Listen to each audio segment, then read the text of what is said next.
I need to read the required statement here. In accordance with state statute, I have made a determination that it was not practical or prudent to schedule an in-person city council meeting because of the COVID-19 pandemic, which is why this March 15th, 2021 city council meeting will be held remotely. The first item on the agenda is comments by mayor. First thing we need to do tonight is to pay our respects to Frank Waldeck. I'd like to recognize the members of the Waldeck family, Joe and Kathy Waldeck, Tom Waldeck, and Mary Kay McMahon, who are here with us tonight. Actually, I think Joe may have a few words to say. But the first thing I'm going to do is read the resolution, and then we can vote on the resolution. This is quite the resolution.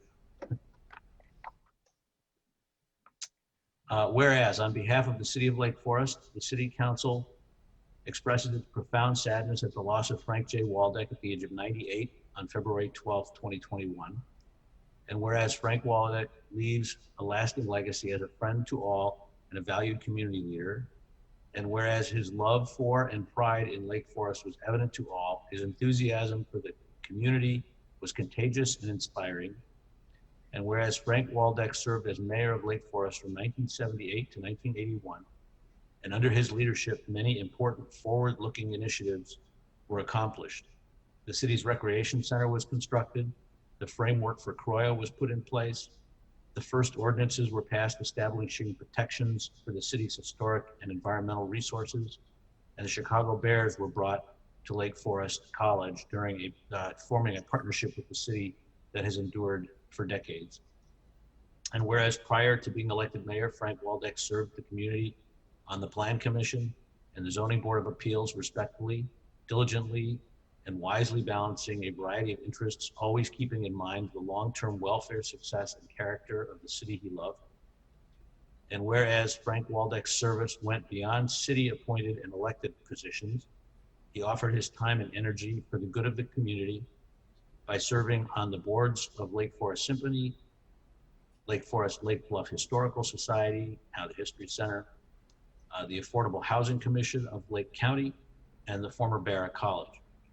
And whereas Frank Waldeck never missed Lake Forest Day, and being the consummate athlete, even in his later years, preferred to walk alongside the former mayor's float in the parade rather than ride, to allow him to interact with his many friends and Lake Forest residents along the parade route. Whereas Frank Waldeck and his beloved wife, Patricia, who died in 2012, brought their family to Lake Forest and raised their 8 children here: Fred, James, Joseph, Thomas, Mary, Carol, and the late Anne and William. And whereas Frank Waldeck was a supportive father-in-law to his children's spouses and a cherished grandfather of 21 and loving great-grandfather of 6. And whereas Frank Waldeck was a kind and genuine man, never too busy or too important to offer leadership, appreciation, and encouragement to others, he saw the good in those around him. And whereas Frank Waldeck will long be remembered for his love of his family, his community, and his fellow residents, his contributions to Lake Forest were significant. And whereas they just do not make him like Frank Waldeck anymore, he will be truly missed. Now, therefore, be it resolved, the City Council of the City of Lake Forest, in session on March 15, 2021, hereby expresses its deep regret and sincere sympathy to the members of the Waldeck family. Be it further resolved that this resolution be appropriately inscribed and conveyed to the Waldeck family, with a copy to be included in the official minutes of the March 15, 2021 meeting of the City Council of Lake Forest. I would entertain a motion to approve the resolution. So moved. Second. Okay, roll call vote, please.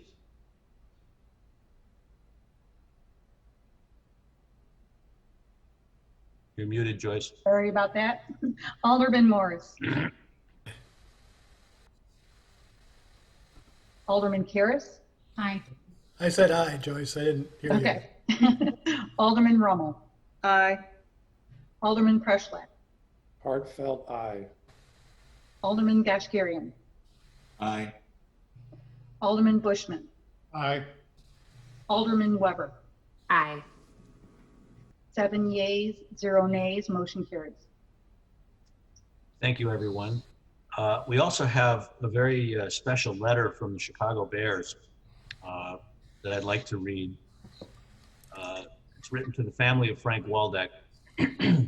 On behalf of the entire Chicago Bears family, I am writing to offer our sincere condolences. Frank played a key role in the Bears being part of the Lake Forest community. As a city official, including as mayor from 1978 to 1981, he was a central figure in the Bears' decision to construct the first Hallis Hall in 1979 on the campus of Lake Forest College. We have been proud to call Lake Forest home ever since. The Bears have not only operated our headquarters and held training camps in Lake Forest for more than 4 decades. Over the years, members of ownership, coaches, players, and staff have resided in this prestigious city, and many still do.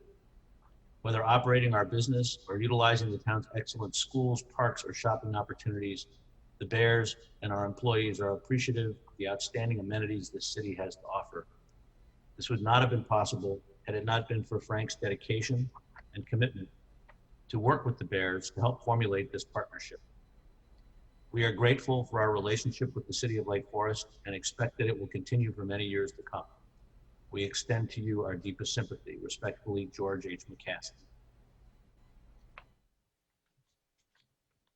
So next, I think Joe Waldeck may want to say a few words. Oh, and there's Kathy too. You're muted, Joe. Am I being heard right now? You're on. Yep, you're on. Well, thank you. Thank you for the resolution, Mr. Mayor and fellow aldermen. It really captures the spirit of what my dad was all about. Let me begin by saying thank you to all the citizens of Lake Forest who have sent us cards, letters, text, emails, flowers, upon learning of the passing of my dad. It's really been overwhelming. You know, when we arrived in Lake Forest in 1957, came from Cleveland, my parents, my mom and dad, they didn't know anybody. They had no family here at all. They quickly became friends with a lot of people, and those friends, like the Swarthouts, the Kearnses, the Burnses, they became part of our family, really part of our extended family, not that we needed to extend our family anymore. And they've really made such a difference in all of our lives. And when Dad became mayor in 1978, that circle of friends expanded again to include all of those people who worked for the city, who volunteered for the city to make the city of Lake Forest what it is today. And it inspired a lot of us in our family to a sense of public commitment. We thank you, Lake Forest, for welcoming us as part of your family, because Lake Forest will always be a part of the Waldeck family. Thank you, Mr. Mayor. Thank you very much. Well said. And as I said a couple of weeks ago, I already miss seeing Frank in the front pew at St. Mary's every Sunday. We used to see each other pretty much every Sunday, and our mayor's dinners. The legend has moved on. So, Thank you. okay. Thanks, everybody. Next item on our agenda is comments by the city manager. Great. Thank you very much, Mayor, and good evening, members of City Council.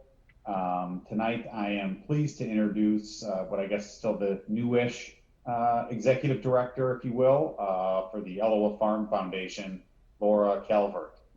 Laura's been working at Eloa for a little over a year now, and I know, as I referenced during our recent discussions on the city's lease agreement with Eloa Farm Foundation, she's really been a true pleasure to work with and has brought a lot of energy to the foundation and to the property out there. I think she's not only a great partner for the city and all the other entities that operate in close proximity out there in Middle Fork, but I think the vision that she brings and shares with the EFF board for the future of Eloa Farm are incredibly exciting for the community. I know specifically I've really enjoyed hearing some of her thoughts on some of the new farming and food-centric programming that is a renewed focus for the foundation out there, and really provide a very unique service to Lake Forest and enhances our community's quality of life. So in that vein, I've asked Laura to join us this evening, both to introduce herself to the council and to the community, but also to offer a little glimpse into the vision for the future of Eloa Farm. So with that, I'm happy to turn it over to Laura for a brief presentation, and I'm sure she'd be happy to answer any questions from the council at the conclusion of her presentation. Laura? Hi, thank you, Jason, and thank you everyone for the opportunity to speak tonight. It's an honor to meet you and to work here in the Lake Forest community. I hope to have the opportunity to meet you all in person. Perhaps sometime this summer, you all can come out for a field trip to the farm. We have a lot of exciting activities going on, and it's better to see that in person. So I joined the foundation in January 2020, which was an interesting time to come on board. I was just getting my feet wet when COVID hit. I think the silver lining to that has been that we've been able to pivot and really focus on what makes us essential to the community. Since arriving to Eloa, it's been a joy to work with the city staff. Everyone has been so helpful and kind to me, and I just really look forward to growing this partnership. So before I get into some of the updates that's going on at Eloa, I thought I'd just spend a quick minute giving a little background on myself, since I am new to the organization and the community. So my career has been spent in sustainable agriculture and education. I also grew up in central Illinois, where my family farmed there for generations. So, you know, agriculture is something that is deeply rooted in me. And I've been lucky to continue on my family's legacy, making a career out of this. So after college, I traveled and apprenticed on organic farms across the country before landing at the Chicago Botanic Garden, where I worked for 8 years to help develop their Windy City Harvest program, which is their urban ag job training program. I then moved on to become the executive director of Advocates for Urban Agriculture, which is the Chicago region's largest coalition of urban farmers, community gardeners, and I worked very closely with the city of Chicago and state of Illinois to implement programs and policies to support urban farmers. So coming to Eloa has been a natural fit to me. I'm really excited to be back on a farm and work with such a great team to develop innovative programming around food and agriculture. Can we go to the next slide? So our strategic vision at Eloa is to gather community around food and agriculture. You know, when we think about our programs and our direction, you know, we all often come back to the question of how do we reconnect folks of all ages to the local food system. We want to be high impact in terms of experiential programs and meaningful collaborations with other local farms and food system organizations, while being low impact in terms of our footprint at Eloa. And what that means to me is, you know, having a low impact within the neighborhood and being a good neighbor. Also, that means being a good steward to the land. So we want to have high impact programmatically, but, you know, low impact and be a good neighbor. You know, we are shifting our focus, you know, away from being a private event space and more towards being a hands-on community center around food and agriculture, and kind of really leaning into those areas as well as sustainability and wellness. Can we go to the next slide? So we're excited to really grow our educational initiatives. We just hired our first garden educator on our team. So this person is dedicated to designing and delivering educational programs. So we look forward to offering free public tours again. We did that for the first time last year, and those would book up within hours of us promoting. So we plan to do more of that, as well as private tours. We also look forward to offering more free family education and activities on the farm. So what that could look like is, come out to the farm on the Saturday, meet the chickens, see the bees, learn about pollinators, taste the rainbow for fruits and veggies that we're growing there. There's just so much that we can do, I think, to capture, families' imaginations and get them interested in our food system. We will continue to offer summer camp this year and expand that as well. We also put out a programming survey a month or two ago to gauge the interest of our community members on what kind of programming that they would like to see at ELWA. Not surprisingly, number one response was culinary programs, and followed closely by gardening. So we look forward to expanding the bench of our instructors, topic areas, as well as utilizing the expertise of our staff to offer more community-based programming. Next slide. As a response to the pandemic, we've been really humbled to help feed our community members in need during this difficult time. And what has started as a short-term response to the pandemic is leading to a long-term permanent program component to ELWA Farm. Last summer, we distributed more than 1,600 grocery bags of local farm products, where we harvested from our garden as well as sourced from other local farms, and we distributed that throughout Lake County, including here in Lake Forest, the Lake Forest Baptist Church. In addition to that, we donate our garden produce, seedlings, and meals from our kitchen on a weekly basis to local food pantries and community organizations, including the Roberti Community House in Waukegan and North Chicago Community Partners. So we look forward to expanding that program, and I think that really that's the role that we should play as a nonprofit farm organization, is to help leverage our resources to our community members most in need. Next slide. As I've gotten to know the Lake Forest community, I've learned that there is such a wonderful ecosystem of organizations here in town and in neighboring communities. So I really look forward to getting to know the landscape and partnering with other organizations to co-create some exciting programs. One thing we're excited about this summer is Plant Camp, which we're doing in collaboration with Lake Forest Open Lands in Ragdale. And I think this is the first time that us three organizations have gotten together to offer this kind of program. So it's all about plants for kids, through the lens of art, nature, food. And I think, the sky is really the limit on what we can do here. So, it's also been great to get to know the folks at the library and collaborate on programming there, as well as other community-based organizations who I think will help us fulfill our food access work. Next slide. All right, our garden. So there's a lot going on here.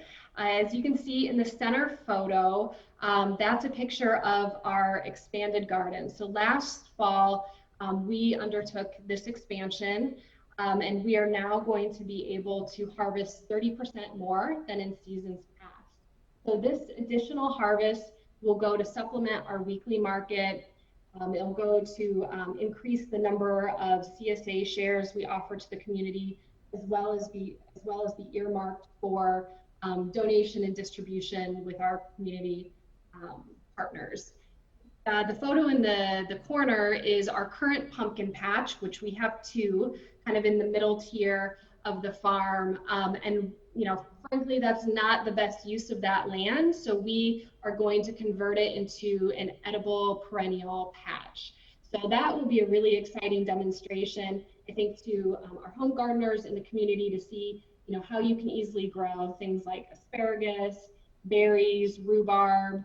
We're excited to have those new products in our market and kitchen, as well as be a demonstration around climate resilient agriculture. So that's really the next frontier in regenerative agriculture, is really utilizing perennials which are adaptive to our climate and soil, and then are often a lot more resilient during climate change events. So we also hope to plant an orchard this year, and I think there's a lot of fun educational activities like apple picking day, run that through the cider press, try some juice.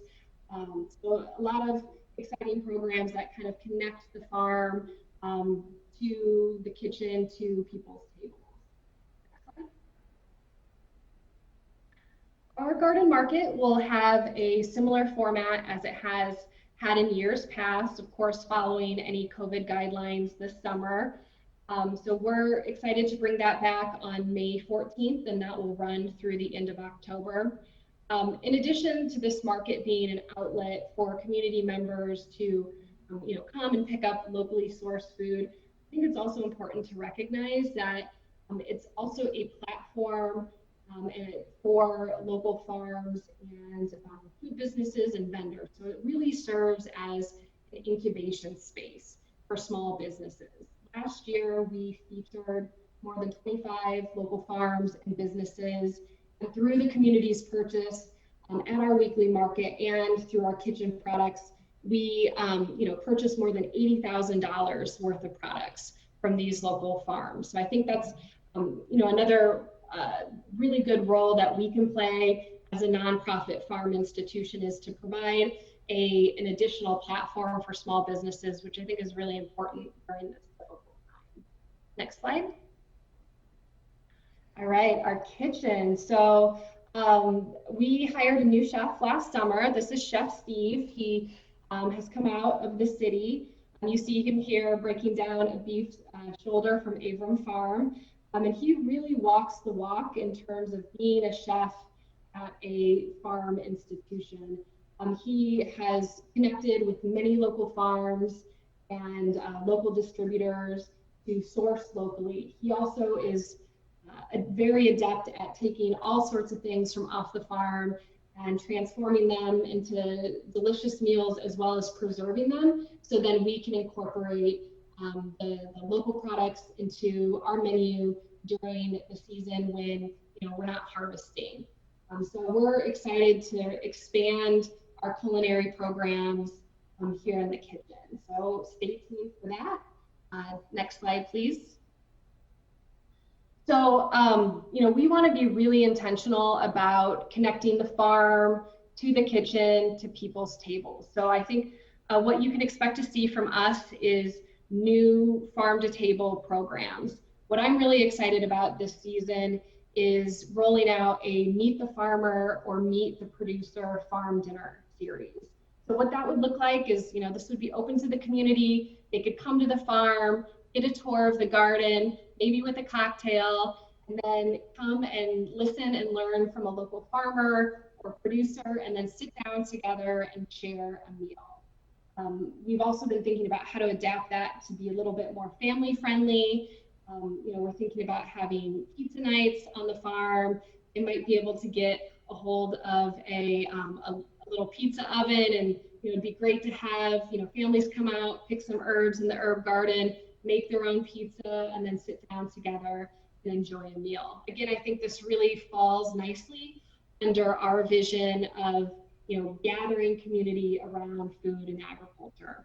We're also looking into hosting technique classes, so learning about butchering, bread baking, cheese making, fermentation, all of those fun things, doing seed to plate workshops. So, coming out to learn how to grow tomatoes and how to troubleshoot them, and then coming to our kitchen to make pasta sauce or preserve the tomatoes and, take home some tomato sauce jars with you.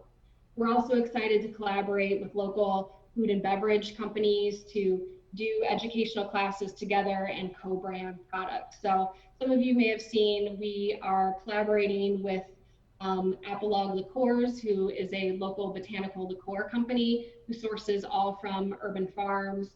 And we're doing a St. Patrick's Day cocktail kit in class. So I think really, again, the sky's the limit on what we can do. And I'm excited about this new focus for us. Next slide. So lastly, I'll just finish by saying that, as an educational institution, it's important for us to center ourselves as a community resource. So, I look forward to working with the community, working with the city of Lake Forest on sustainability initiatives. And, please know that we're here to be a resource from, anything from gardening to sustainable landscaping to residential composting. I think there's a lot of opportunity here for us to, partner together and continue to provide education to the community. So that is all that I have. I'm happy to take questions, and thank you again for this opportunity.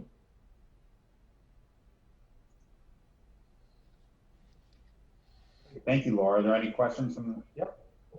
If I could, just a comment. Laura, Aloha Farms has been somewhat a hidden gem in our community. And from what your presentation has been and your involvement and your efforts, I think we can say thank you very much for expanding its recognition, its reach, and the benefits to the community. So again, thank you very much. I think that the hidden gem is coming out from hiding and it's flourishing very well. Thank you. Other questions? Alderman Weber. Laura, we've spoken before, and after your presentation, my mind is just brainstorming with lots of new ideas. So let's be sure to connect, and congratulations on your accomplishments so far. Thank you. Alderman Rummel. I just want to say, wow, I am so impressed with what you have in store for Aloha. Like many of us, I think we've watched Aloha for so many years. I mean, it's at least been a dozen, maybe 15 years where Aloha has been in existence, and it has been sort of looking for direction and for a mission for a long time. And it would hit on one and do that for a little while, and then these a lot of these special events seem to be sort of the purpose of it. And I think you have now really hit on the purpose of Aloha, and I think it's going to just grow and be a really unique gem to our community. And so thank you to you and to your board for pushing this forward. I couldn't be more enthusiastic. And I also want to thank you for your little note that came with St. Patrick's Day dinners that we ordered. I can't wait to serve those to my family. They look fabulous. And I know my husband wouldn't forgive me if I didn't mention that if you're getting into the chicken business, there was a huge controversy when Mike was mayor over the chicken coop at Aloha. I think those plans are still around someplace, and the bricks I think might still be around as well. So if you ever want further information on any of that, let me know. I'm very curious to learn more. Well, thank you. I believe the bricks are preserved at Municipal Services. I think we have them. I think you're absolutely right. That's exactly where they are. Wasn't it the only chicken coop that David Adler ever designed? You are accurate. Yes, yes. Unfortunately, it was falling down. So Yeah, and it was, I think, on the wrong parcel or something. Yeah. It was, but anyway, yay for the chickens. okay. Anything else, Jason?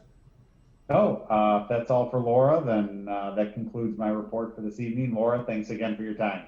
Yes, Thank you, all. Laura. Thank you.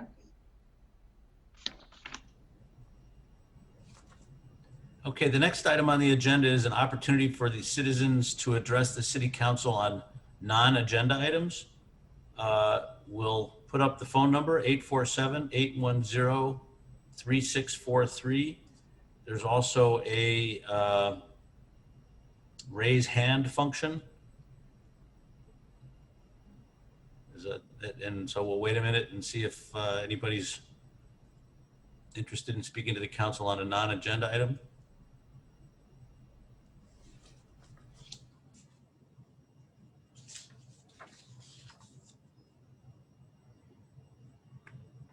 Mr. Mayor, we have no phone calls at this time.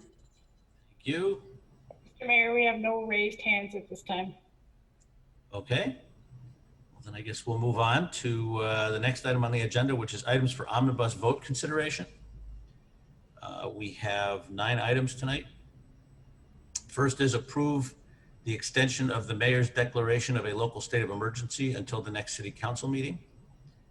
Second, approval of the February 23rd, 2021 special city council meeting minutes. Third is approval of the March 1, 2021 city council meeting minutes.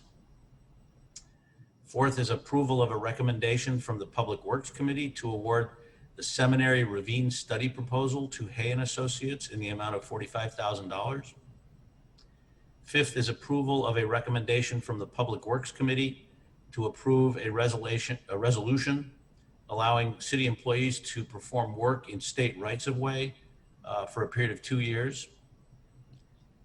Sixth is approval of a recommendation from Public Works to approve an Illinois Department of Transportation resolution appropriating $87,470 in motor fuel tax funds and approval of a supplemental phase 1 design agreement with H.W. Lochner for the Lake and Woodbine Bridge project.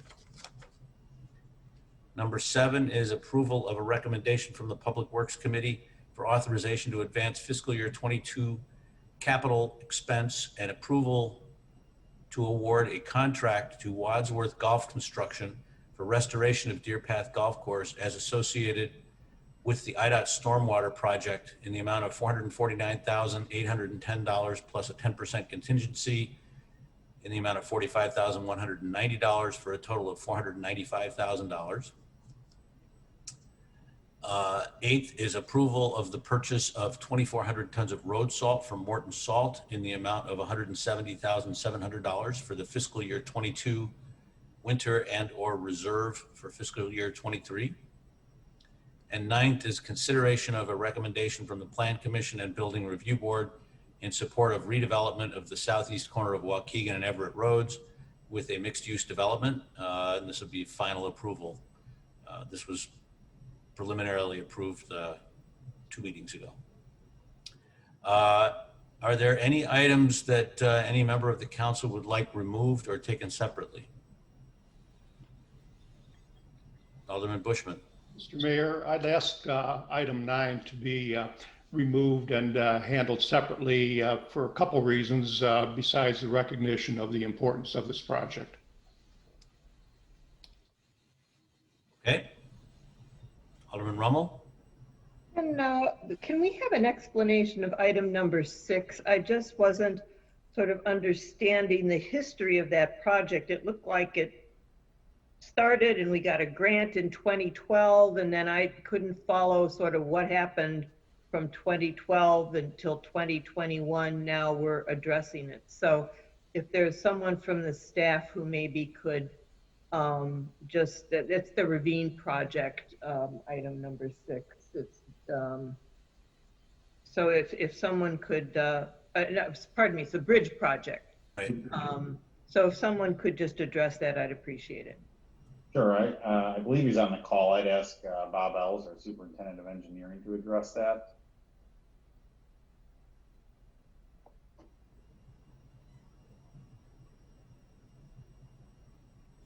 Good evening. Can you hear me? Yep. Okay. Alderman Rummel, thank you for the question. That project does go back a number of years when the phase 1 design was started.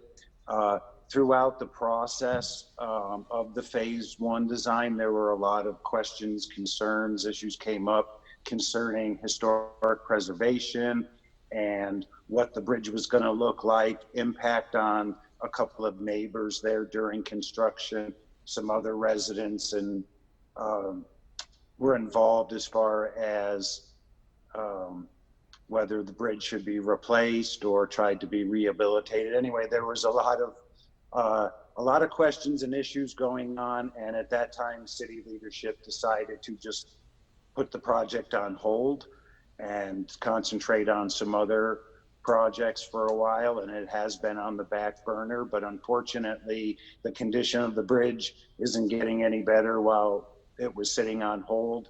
It is now, I believe, our worst rated bridge within the city, and it needs to be replaced sooner rather than later. So that's why this is coming back, to bring the phase one design back, get that completed, get that into the state so we can get going on final design and get the bridge out to bid. I hope that answers your question. Yeah, yes, thank you. But did we have a grant approved back in 2012 and then we decided not to move forward? No, ma'am. It was, we had the grant for 80% of the phase one costs. We used that. We have been reimbursed for those costs. I think there's a small amount of that money still left that'll be used going forward. But yes, we did have that. We were successful in that, and we're very confident we'll be successful for the phase two design using the state bridge fund for 80% reimbursement on that portion of the design also. And so we're going back to the same firm who helped us out in 2012. So will there be some savings on design work as a result? Certainly, yes. They've done all the work. They did. They had the architect involved working on the historic portions of the design, which will be very important going forward. Meeting, having collaboration with the neighbors and community development, and whoever in the city wants to be involved to go forward with that. But they've got all that knowledge. They've done all that work to date. They've already done sketches of different design element options, how that bridge would look. So most certainly, yes. And so how soon are we going to, do we think we'll be starting construction on that? Because it did look like, it got a rating of 25 out of 100. So it's not looking very good. That's why this is in front of you. Yeah, we understand the sense of urgency on that. It'll take a number of months to get the phase one ready to go to the state. Obviously, it's a bridge. They have to review that design. Once that approval's done, we would start on the phase two, the detailed design work. That would take about 7 months, and then that has to go in. So you're looking at a good probably 18 months minimum before that construction would start. Thank you. It just seems, maybe you're more, I'm sure you are more experienced. It just occurred to me that the sooner the better with that project. Correct. And then I would just note, as was indicated in the write-up, we do have independent inspections conducted every year on the bridge to continue to assess its condition. So I would just like to add, it's a very sensitive bridge from a historic perspective, and the eastern part of Lake Forest community is very concerned about what the final product will look like and want to be actively involved. So it's been a long conversation about how to redo that bridge and yet maintain the historical character to that bridge.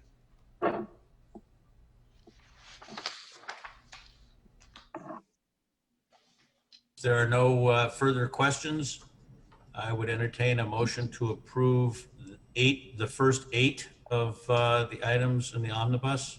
So moved. And we'll deal with number 9 separately. Okay, roll call vote, please.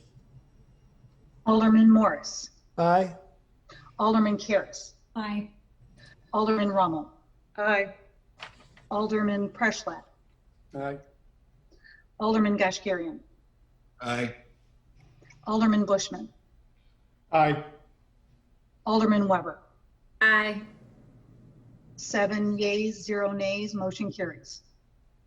Thank you, Joyce. And now, Alderman Bushman, would you like to share your thoughts about the Telegraph and Waukegan intersection?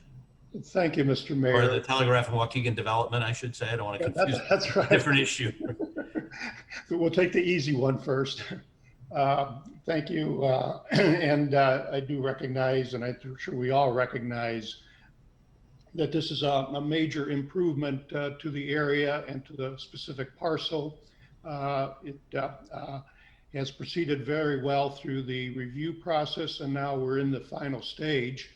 And one of the reasons, though, I asked it to be taken separately is because we have gone now through one reading, and now this is the final reading. And one of the reasons I thought we would have, do have those two readings is to give the public an opportunity for, let's say, final comment. So one of the things I would ask before we vote on the second reading of this proposal, that you do offer the opportunity for the public to comment, either through calling in or raising the hand. Mayor, I object. That's way out of procedure. We're past the point of public commentary. There will be a motion on the table to vote on this. It's completely out of order to request public commentary at this time. If I could get a ruling on that. Well, I believe that we should be as transparent as we can and open to the public. And this has nothing to do with transparency, Ray. This has with dragging something out that is way beyond the procedural aspects of this body. And I object to this endless banter about it, and I understand and respect your views. But if we're going to adhere to any type of policy or procedure, all the city functions on process, and we've gone through the process, and we're ready for this. So again, my objection stands, and I would wait for the mayor to rule on it. He can certainly overrule me, but I know I'm correct as far as Robert's rules go. And I, discuss it if you'd like, but I don't think there's a point for. I'll defer to a ruling if it is inappropriate. I'm sorry, I didn't recognize it as being inappropriate, but I thought it was something that would be appropriate for this type of project to have final comments, if any, but recognizing there has been plenty of opportunity for that. Well, Alderman Bushman, you, I believe, have some specific things you'd like changed. There was one other comment I did have. It's not so much a change, but a recognition that one of the many positives from the proposal is the fact that the utilization of the property would have limited business hours to minimize lighting and noise in the late evenings. As a matter of fact, the developer has mentioned time and again that the proposed use of the drive-through would be in a time schedule from 5:30 to 8 p.m. And in talking to the Director of Community Development, that's not a limitation in the SUP, the special use permit, but recognizing that lighting still has to be addressed. It's recognized in our resolution that we're asked to adopt Section 3C and Section F3, where the BRB still needs to address exterior lighting, and where the staff also is looking to address exterior lighting in terms of use during off-business hours. So I just asked, all I wanted to do is suggest to staff that during those discussions, they consider whether it would be appropriate to be more specific as to the time of use during their considerations of exterior lighting. Sure, and I'd probably ask Community Development Director Kathy Zerniak to weigh in on that. Kathy, any thoughts? Sure. During the public hearing, the developer did state that the intended hours of the coffee shop are 5:30 a.m. to 8 p.m. As a follow-up to a phone conversation I had with Alderman Bushman today, I did check back in with the developer, and he is comfortable if we want to document those hours in the special use permit. I had suggested some language to be added, but it sounds, Alderman Bushman, that perhaps you want to handle this more informally. Yeah. I have language that I can share my screen and show you if that's helpful. That simply states the hours and states that if a change is proposed to the hours, that staff is directed to evaluate those hours, and if determined to have a negative impact on the neighbors, that we should bring those forward as an amendment to the special use permit. For instance, if a future coffee shop owner wanted to extend the time by 30 minutes till 8:30, that may not be of a concern. If they were certainly to extend it to a 24-hour, which no one sees happening, that would trigger reopening of the special use permit. So I'm happy to share some suggested language, or Alderman Bushman, allow you to handle it another way. Well, my suggestion is to simply, during the review process that you're going to have before the BRB on exterior lighting, besides other things where you're going to consider number of lighting and whatnot, maybe also consider duration. And also in your review of lighting during off business hours, whether, again, you want to confirm the hours that you're expected, so that if there is a significant change in hours, we have some mechanism to look at a further review of it to see to what extent it does have an impact on the neighborhood. We can certainly handle it that way, whatever. And then that way, going to, respect to Alderman Gashgarian, we don't want to belabor this thing more than needed. Alderman Weber. Mr. Mayor, with the council action tonight, I see that there's two different approvals that we're looking. Are we going to keep those separate, or are we looking to combine those in the motion? There's one item in the omnibus. It's to grant the approval of a special use permit, and then it says grant final approval of the ordinance approving the design aspects. I did have several residents reach out following our last council meeting who were from all different wards, expressing concern about the height of the building, which I did mention at the last meeting. And so I just wanted to ask if those would be taken as two separate motions tonight. So I can jump in. Normally this would be on consent, so it would have been all together. Certainly if there's an alderman that wants to separate the two ordinances, so one is the special use, one is the BRB recommendation, that those can be voted on separately. We've already pulled them, so yeah. Do you have to vote to split those two? No, it's fine. They're already pulled from the agenda and they're separate ordinances, so they can be voted on separately. Well, I will give our members of the public an opportunity here if they'd like to address the council on this issue. So we need to post the number.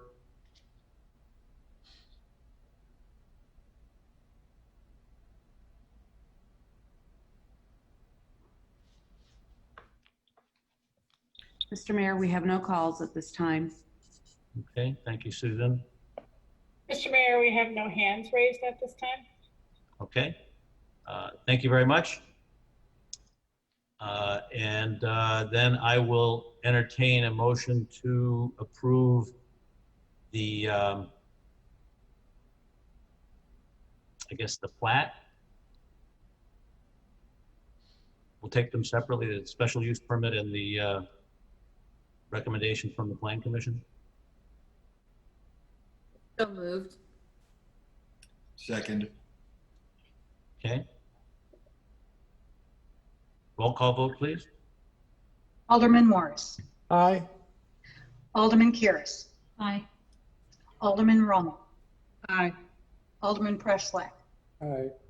Alderman Gashgarian. Aye. Alderman Bushman. Aye. Alderman Weber. Aye. 7 Okay. yeas, 0 nays, motion carries. Thank you. And then I would entertain a separate motion to approve final reading of the special use permit. So moved. Do I have a second? Second. Roll call, please. Alderman Morris. Aye. Alderman Karas. Aye. Alderman Rummel. Aye. Alderman Preschlack. Aye. Alderman Gashgarian. Aye. Alderman Bushman. Aye. Alderman Weber. Alderman Weber? No. Okay. 6 yeas, 1 nay, motion carries. I'd like to ask Alderman Weber a quick question, please. The first item that we voted on was the plat. Right. The second item we voted on was the special use permit for the drive-through. Oh, I think you might have. I think I opposite. misunderstood you. My apologies. Because as it's listed on the agenda, it shows the special use permit with the drive-through is number 1. Oh, okay, well. And we the second separated is them, yeah. is a final approval of design aspect. Well, can we correct that in the record, please? So Thank you for clarification. So we really should do a formal reconsideration just to make sure it's clear in the, so what I would suggest is let's re-vote on both and just make it clear what we're voting on. And it doesn't matter which ordinance, but one of the ordinances is the special use permit and the other ordinance is the architectural and site design and a height variation. Right. So however you want to do it, I would say let's do a formal vote over just to make sure everybody understood which one we're voting on. I would entertain another motion to approve the site plan and Good. building height variance.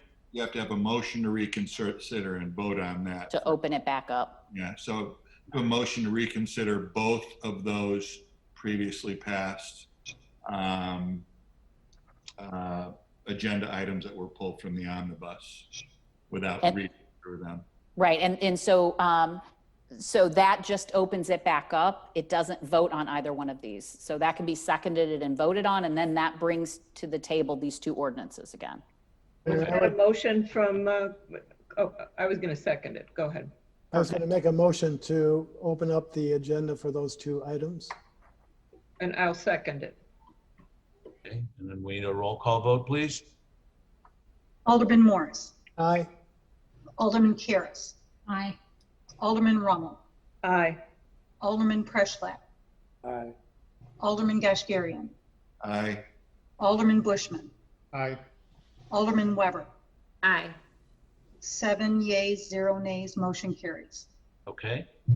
Now I would entertain another motion to approve the site plan and height variance.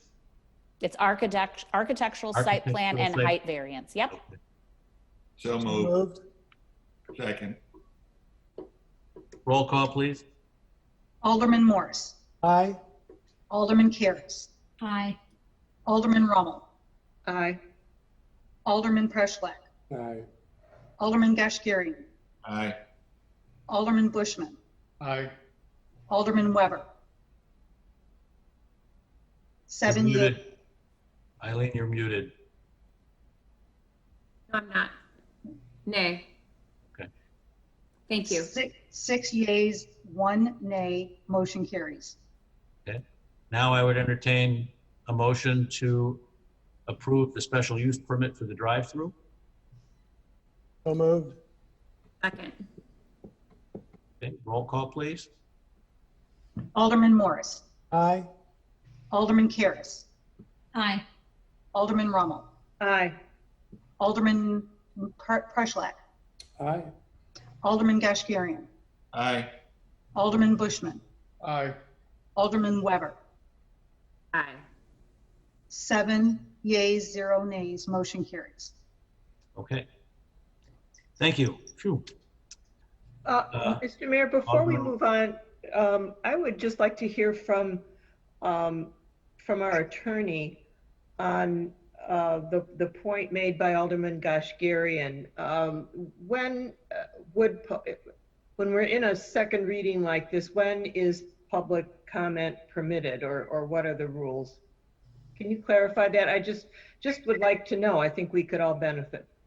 Sure. So there is an opportunity for public comment, just the general public comment. People can talk about whatever they want to talk about during the regular public comment, which does precede the consent. Certainly when items are on first reading, they're not on the consent. And the reason for that is it's put out to the public for comment, which is pretty typical. So usually we don't open up consent items. They've already been open to the public on the first reading. And they're on the consent, so it's not generally typical to put that out to the public. There's certainly no legal obligation to put every agenda item out to the public. That's a courtesy that the city has done on certain items. What the legal requirement is under the Open Meetings Act is that there be one opportunity at every meeting for public comment, which the city provides during the general public comment. Anything else is a courtesy and sort of an extra. The real time and the most significant time for public comment on zoning issues like this is at the commissions. So there is significant amount of public comment, testimony, evidence during that hearing process. That's when we hope that the public gets involved, because that's the evidence that goes into the record. That's when the Plan Commission applies the standards, considers all of the evidence, both by the applicant and members of the public. And so if the public does want to speak once it gets to the council level, they should take their opportunity at the first reading before it's on an omnibus agenda. Is that the takeaway from this? Yeah, that's pretty common, certainly. But the chairman of the meeting can, of course, override that, I would imagine. Yes. Well, and once it was pulled from the consent agenda, it seemed reasonable to provide some additional opportunity for public comment to me. And it didn't take very long to get through that. So Yeah, no, I'm not challenging. I just think Right. it helps for all of us and the public and everyone to know what the rules are. So thank you. But really, for point of information, if you're adhering to Robert's rules, George, the parliamentarian, you and or Biddy, you have the right and the authority to not allow any more further public commentary. Understood. To Alderman Rummel's question, it's not meant to be punitive to prevent people from talking. It's actually meant to protect the tempo of our meeting from getting dragged out with incessant commentary. And I don't mean that in a pejorative sense, because there may be people who have valid feelings on both sides, but it's meant to be limiting to prevent it from going on and on and on and on. So it's, again, as Julie indicated, the ideal time is during board and commission input, and then during first reading. After that, it's sort of like you've had your opportunity to speak, and then to drag it further on is really becoming somewhat punitive to the council and or governing body that has to take that public commentary. And George in his wisdom decided that he'd make it worthwhile, but make it available. But certainly at no point after that first reading is he compelled to, other than the normal public commentary during the first part of the meeting. Well, and you don't want to have a situation where the public can essentially filibuster. That's correct. That's correct. So you just bang the gavel and say, that's it, no more public comment when it gets out of control. So, okay. Sorry about that little detour. Next item is old business. We have a presentation from the Lake Forest Library. Wendy Darling, Library Board President, David Rose, Board Member, and Diana Terlato are going to present a view of the future for the library.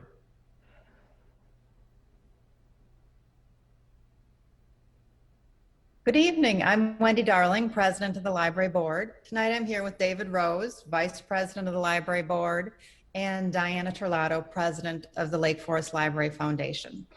Thank you for giving us this chance to address the council about this important project to restore, upgrade, and expand one of the jewels of the Lake Forest community.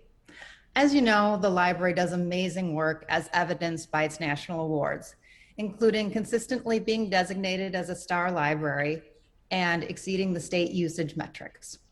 However, it is important to realize that this historic building was never designed to meet the demands of 21st century programming and services. We have already undertaken steps to maximize and repurpose existing spaces. However, this has brought to light the current inefficiencies and need for more usable, flexible spaces. The original 1930, if we could go back to the first slide. The original 1931 Edwin Hill Clark building is both beautiful and inspiring. Even in 1931, it was seen as innovative, with the courtyards being described by the Chicago Tribune as outdoor reading rooms. This building has continued to function and adapt to changing nature of libraries over the years and is a constant reminder of the uniqueness of Lake Forest. The goal of the capital improvement project is twofold. Firstly, it is to restore and update the building, reclaiming the existing space to actively utilize it daily. And secondly, to create multi-purpose space to meet modern day programming needs. We want to provide our patrons with the best of both worlds. A historic, highly functioning library that will allow us to meet the technological requirements and resources of tomorrow. Next slide, please. The purview of the library board is to provide Lake Forest with the best possible library in an accessible, safe building.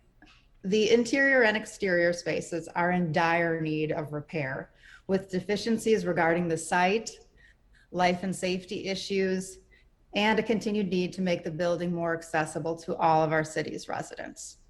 Let me expand a little on each of the points I just mentioned. Regarding the library site where the library stands, we've noted an inefficient and unsafe traffic pattern with blind spots and limited ADA parking spaces available.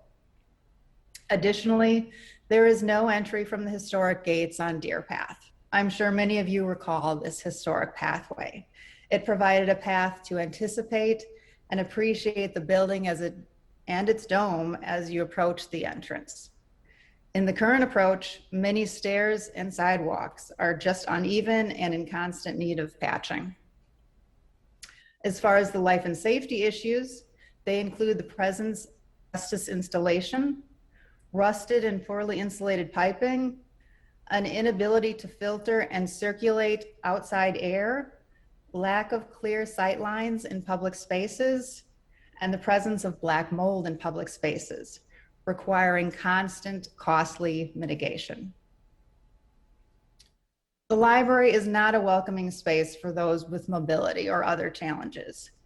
ADA compliance issues include no publicly compliant restrooms, limited and distant parking spaces that is greater than 216 feet from the entrance, non-compliant steep internal ramps, a non-compliant elevator, narrow aisles with shelf heights that are inappropriate, and 2 of the library's floors are completely inaccessible to patrons in wheelchair. Finally, the centerpiece of the building, and arguably its most defining feature, the copper roof dome and its foundational pedestal need repair. Next slide, please. The library work began in earnest on the project in 2017 and has since held over 50 board meetings where the project has been discussed and debated in full public view. We've received questions and comments from Lake Forest residents which have shaped and informed our decisions. The community ultimately led us to preserve and protect the Edwin Hill Clark building by honoring its core and not letting it become obsolete. Our objective this evening is to garner your support to take this project to the public for their input and involvement. Even though the pandemic hasn't allowed us to meet face-to-face, our commitment to public engagement has always been a priority. The library's website will provide meeting event dates and further information. That's my introduction. Hopefully it's been helpful in providing you with a bit of context and background about what we've been doing as a board, as stewards of this community asset. Now moving on to the rest of our presentation. Our presentation will cover the following themes: project goals, Lake Forest 21st Century Library, the project concept, meeting current and future library needs, the costs and financing, including a potential public-private financing model. And Diana Terlato will provide some comments on the philanthropic landscape. I'll turn it over to Diana at this point.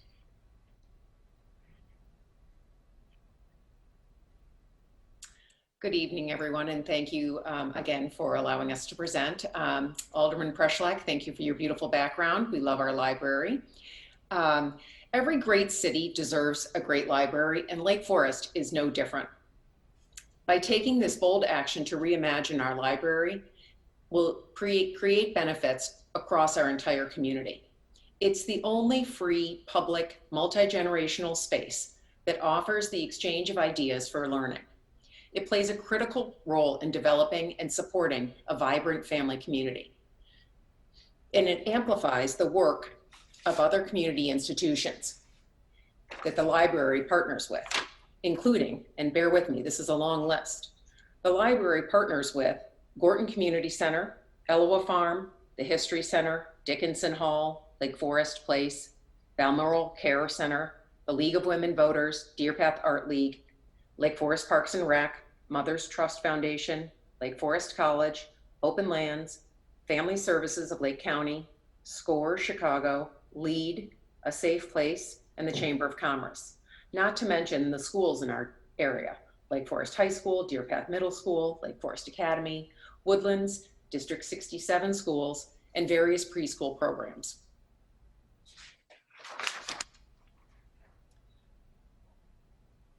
Oh, sorry. Next slide, please. Oh, you know what? Can you go back? Sorry. This renovation of the library will revitalize an anchor institution in our historic district, and it will bring traffic to the business district. In addition, it will offer an opportunity to preserve and enhance the Reed family's gift to Lake Forest. Next slide, please. A library is a welcoming and inviting space for all. It does not replicate Gorton's reception rooms, catering kitchen, or auditorium. It does provide flexible and engaging spaces, both indoors and out. It offers an ADA accessible spaces for those with physical challenges, and not just people in wheelchairs, but those of us who live an active life and may come across a time when we're wearing a boot or needing a cast for some reason. It'll also offer a creative lab for exploration and technology supporting spaces. Most importantly, the renovation and the addition will offer an opportunity to get the children's library out of the basement and offer a dedicated teen space. It will restore the central walk from Deer Path Road to the gate from the main entrance. It will increase the number of parking spaces and, as Wendy mentioned, increase the traffic flow. And it will allow for spaces of entrepreneurs, self-employed, and remote workers to work. The quality of any local library speaks to the success of the community as a whole. Now I would like to turn the presentation over to David Rose, who will share the current and future floor plans of the library. 90 years ago this year, our library opened its doors to the Lake Forest community as a generous gift from the Reed family. This is a diagram of the original 1931 Edwin Clark footprint. The front of the library was a welcoming space for the public, while the collection was housed in the rear of the library. Today, every square inch of the original building is used for library services, having already repurposed staff offices and patron spaces for collections and the read room for adult programs. As you move through the next slides, you'll see the evolution of the building and the continued critical importance of the original space for library operations.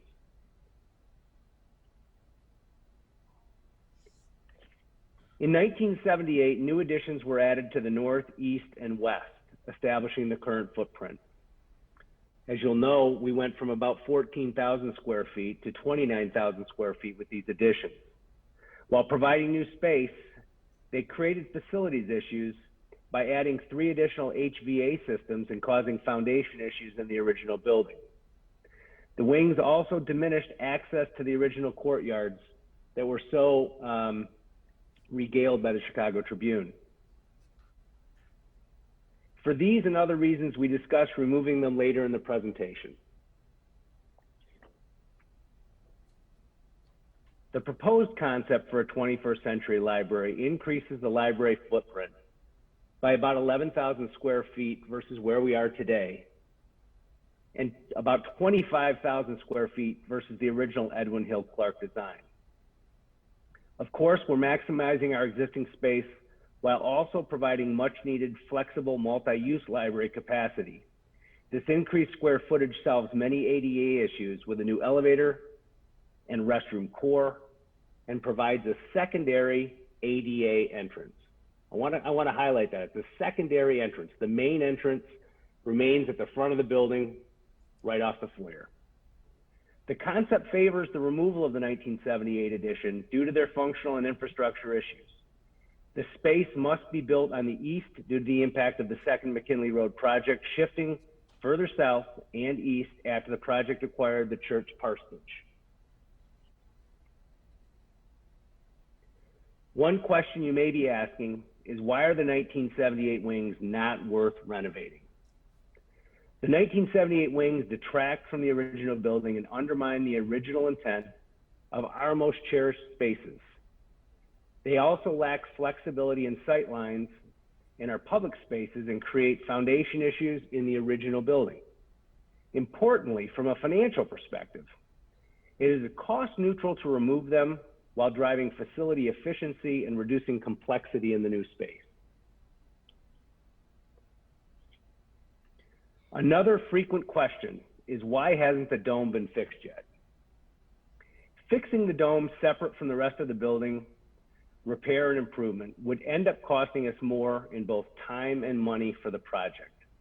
The complexity of the repair requires the building be vacant, so we would need to either move off-site or suspend library services in the community while the repair is underway.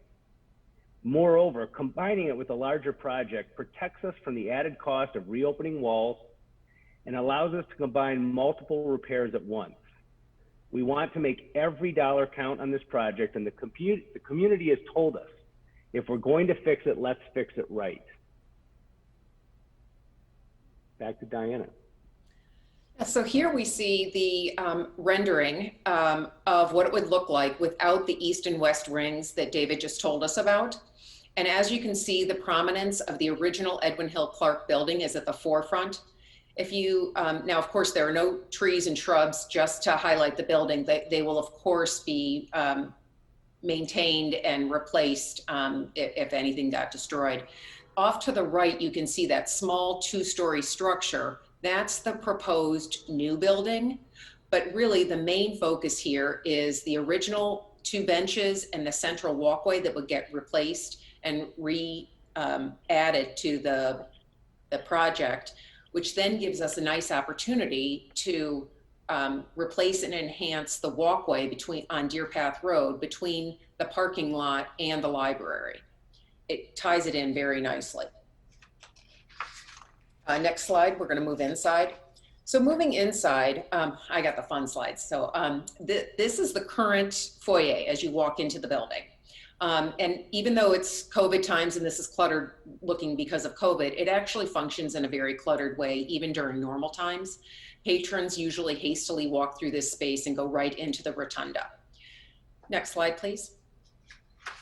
This is what we envision for the new space.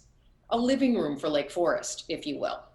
People can meet and residents can gather at their leisure.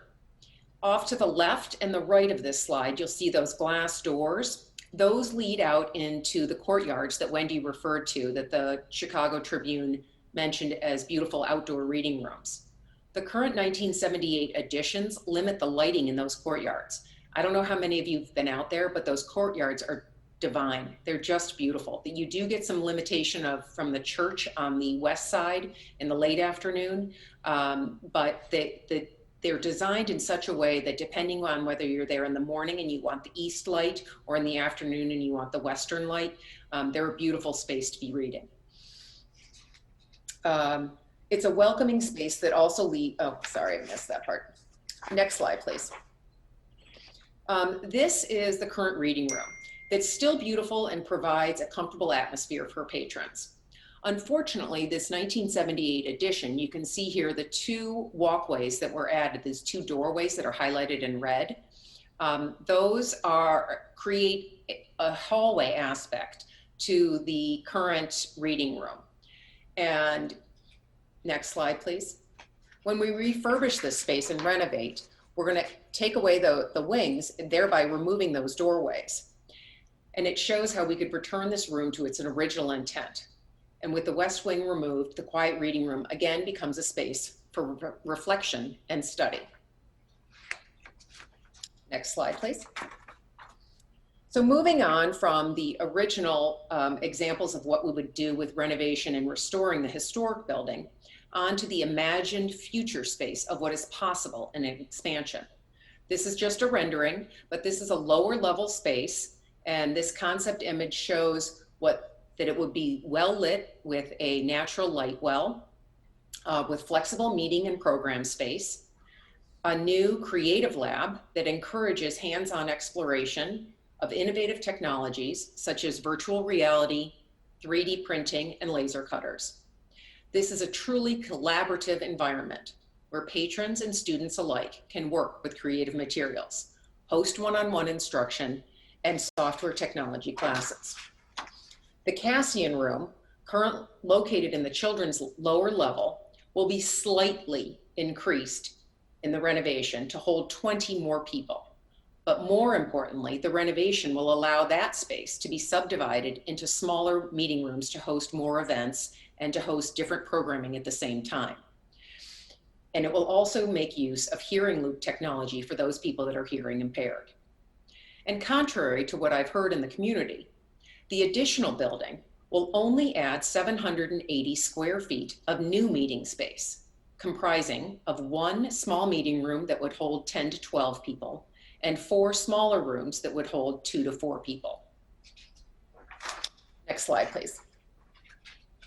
This image shows a potential ADA accessible entrance. And again, the strollers, we used to park our strollers right outside the library and just leave them at the front patio because there was no elevator to get down to the children's library, and that there would be a bustle of strollers. So now I guess they'll have to house them someplace else if we do this. So this concept of this main floor area would be a secondary entrance, as David mentioned. It would not be the new primary entrance, but it would also house a library marketplace, which is a newer factor in some of the new libraries these days, where it offers a self-checkout. The space also connects off to the right to the stacks and the rotunda and the circulation desk for those people wishing to have a full service option. And although it's not in this frame and in this picture, books and collections will permeate the entire space with appropriate height shelving. To the left, you can see the proposed teen space that would include the teen collection and the new teen library. It's highly visible with glass walls. Again, natural light is provided through the windows and the light well. Next slide, please. This is a concept for the second floor children's library. It illustrates a space with clear sight lines, age-appropriate shelving and seating, engaging activities, and natural light. Although only picture books in low bins are demonstrated here, the book collection will be present throughout this space and entire floor to meet the needs of all ages of readers, children's readers. And while the renovation of the 2009 children's library is a maze of tall shelves and provides no sight lines for staff, parents, and caregivers, it also has no windows. The design of that space, while playful, can overwhelm children with different sensory needs. Next, David will cover the costs associated with this project. I know you're wondering, how much is this going to cost? The estimated project cost is $24 million, and that breaks down 60-40.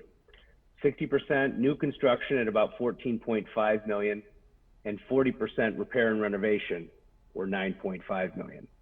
As with most projects, time is of the essence in minimizing increases. The board has worked diligently to keep this project on schedule, and the timeline you'll see at the end of the project reflects our expected end date. But at this point, we're on pace. Estimates of project delay are just over about $750,000 for a 12-month delay. I know many are awaiting what is going to happen as the pandemic eases. We feel we're right on pace as a project and ready to continue the next phase of this project. This project will also bring anticipated cost savings to taxpayers of Lake Forest with new, more efficient design and building. First, we expect to save in staffing, given we'll have more open space to supervise with clear sight lines, as Diana highlighted. Second, modernized heating, ventilation, and climate control system should bring energy savings. And last, improved site facilities and building conditions should reduce annual repair and maintenance costs. The total cost of $24 million has always been viewed as a partnership between the community, the library, and our city. Our initial cost modeling illustrates that the library can secure funding through cash reserves and its levy. The Lake Forest Foundation is also developing substantial philanthropic support for this project. We look forward to working with the city to develop a funding model that will help deliver the project to the Lake Forest community. The Hodge Group has deep experience in working with libraries on these types of public-private partnerships. Importantly, for the average homeowner on this project, which we would finance for 20 years, the impact would be about $75 a year. The project would break down about $10 million Library Foundation philanthropy, $10 million funded through the library levy, and $4 million of library cash on hand.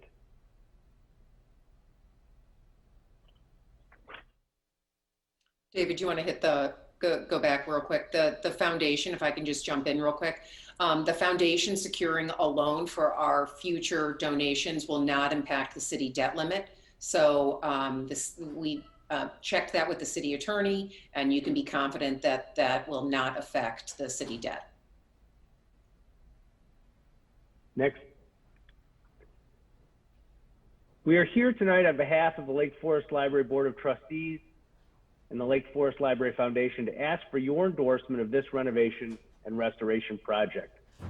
Many details remain open, but with your support, we can begin to work with our community stakeholders and city government commissions to deliver a 21st century library for opening September 2023. I love this rendering. To me, this says it all. Can you just imagine being in the children's library and see this view of the dome, an architectural gem from this angle? What a perspective. What an opportunity to see and appreciate the historical significance of this building. For 90 years, the dome has only been viewed from within the rotunda or driving by on Deer Path Road. And again, while this is only a rendering, this is an opportunity that we have with a new addition. The foundation is ready and willing to go out and solicit donations from our philanthropic community, continuing a deep legacy of supporting our most important cultural institutions. Lake Forest can do this. With your partnership, the guidance of the library board, and the hard work of the staff, we can have the 21st century library Lake Forest deserves. Within our history lies our future. And with that, Wendy will close with a recap and next steps for the project. Thank you.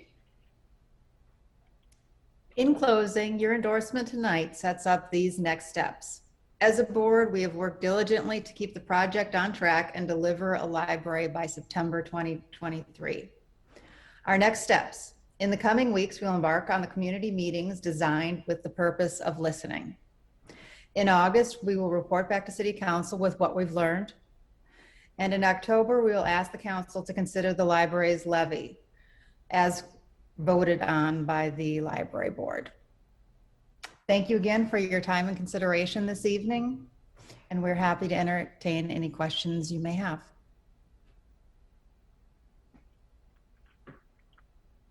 Well, thank you very much. This is quite an ambitious project, and it's, I think, a bit overdue. And so, you know, at this point, I guess I would turn it back to our city council for questions and clarifications, comments.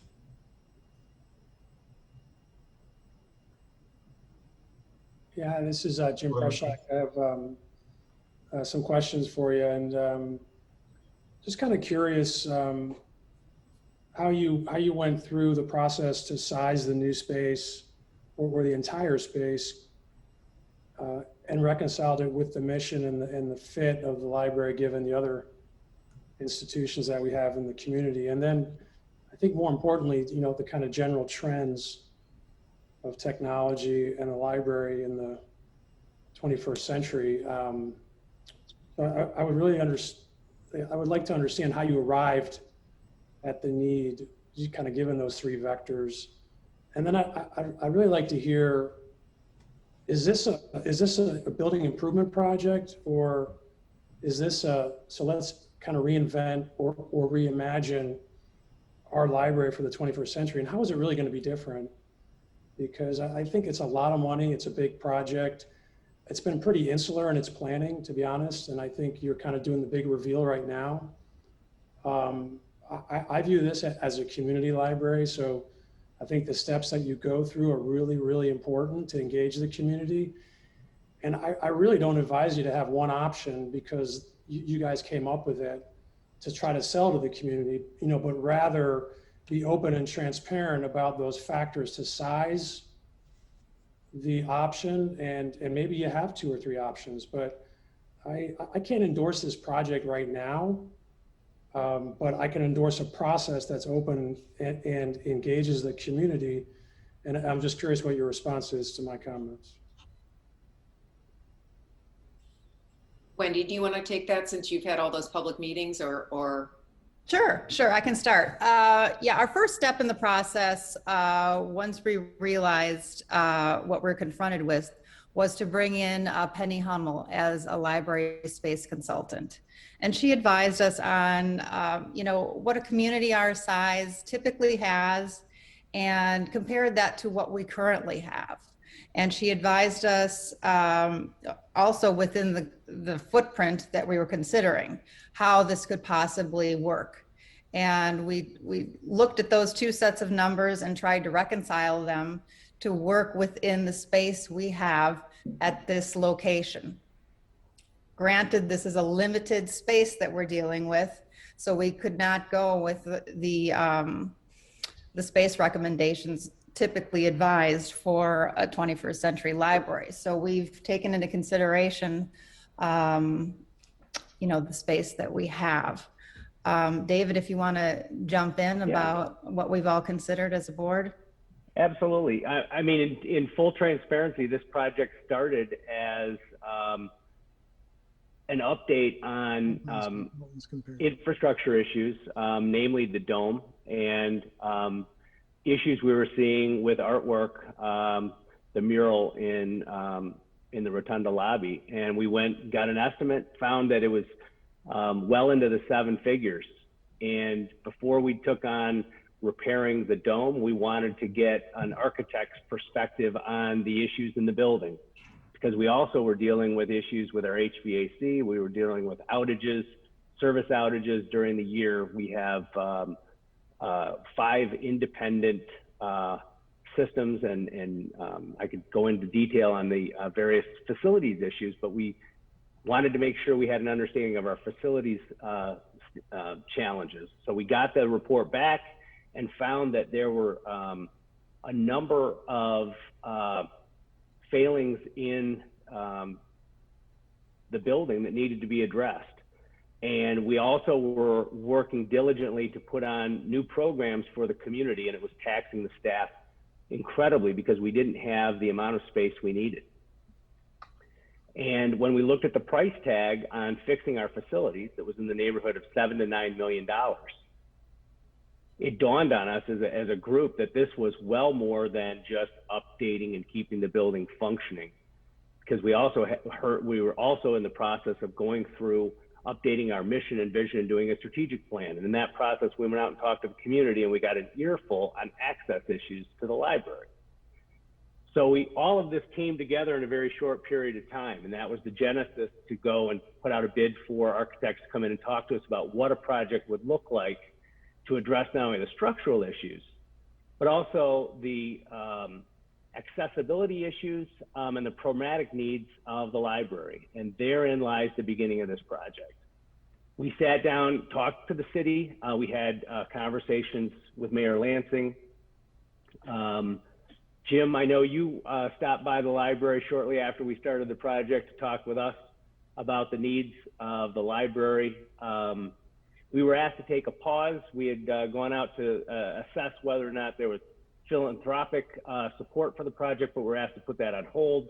But we continued to work to understand what our needs were, and in that process, we had selected an architect to move forward to advise us on what would be needed. And all of this was in public view and in conversations with city staff. So there's been nothing that has been done in secret. I think there's been regular updates. I wish we had been able to come and talk to council before, because we knew this project was going to be big.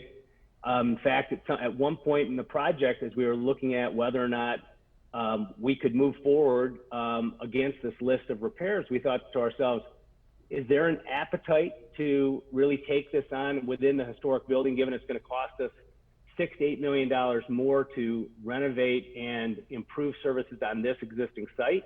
Or is it better to go off and do a green space? I believe that was at the point in time when Jason and Mayor Pandeleon were just coming on board, and their council was talk with your philanthropic supporters. And we also did stakeholder interviews across the city with the Hodge Group, and were advised by all that the preference was to restore and renovate the existing space and to make that space work on Deer Path. So we tabled the option of going to look for green space somewhere else in the city and doing a design from the beginning. But we continued to work at optimizing our building and benchmarking against other libraries in our neighboring communities. What did we see when we saw those other libraries in neighboring communities? We saw in similar or smaller communities, libraries that had much more space, much more parking, much more accessibility, much more technology, much more meeting rooms. Many of the features that are in this library. And the space consultant that we worked with gauged our space needs for our community size, our circulation, at about 60,000 square feet. That's not doable on the site we have as configured. What we were able to do was be very choiceful, looking literally and challenging every assumption. We got our plan to about 40,000 square feet, which we think is the maximum that'll fit on site. But we also feel that we're not compromising for the community. We're delivering the technology needs throughout the building. You'll be able to plug your laptop in anywhere because we'll have grounded plugs. That's quite I mean, that's the kind of technology we're delivering, but then well above that too. We're gonna have hearing loops. We're gonna be able to deploy our green screens. Our meeting rooms will be fitted with video conferencing facilities and with the ability to hook up and project from your laptop. All of these amenities and all this technology it currently exists at other neighboring libraries, not at Lake Forest. We have it in very limited space in our media lab, but that only accommodates 5 to 6 people at a time. And we want to be able to deploy this more broadly to anyone in the library. And that is what this will do. It will provide us flexible space that we can repurpose throughout the building.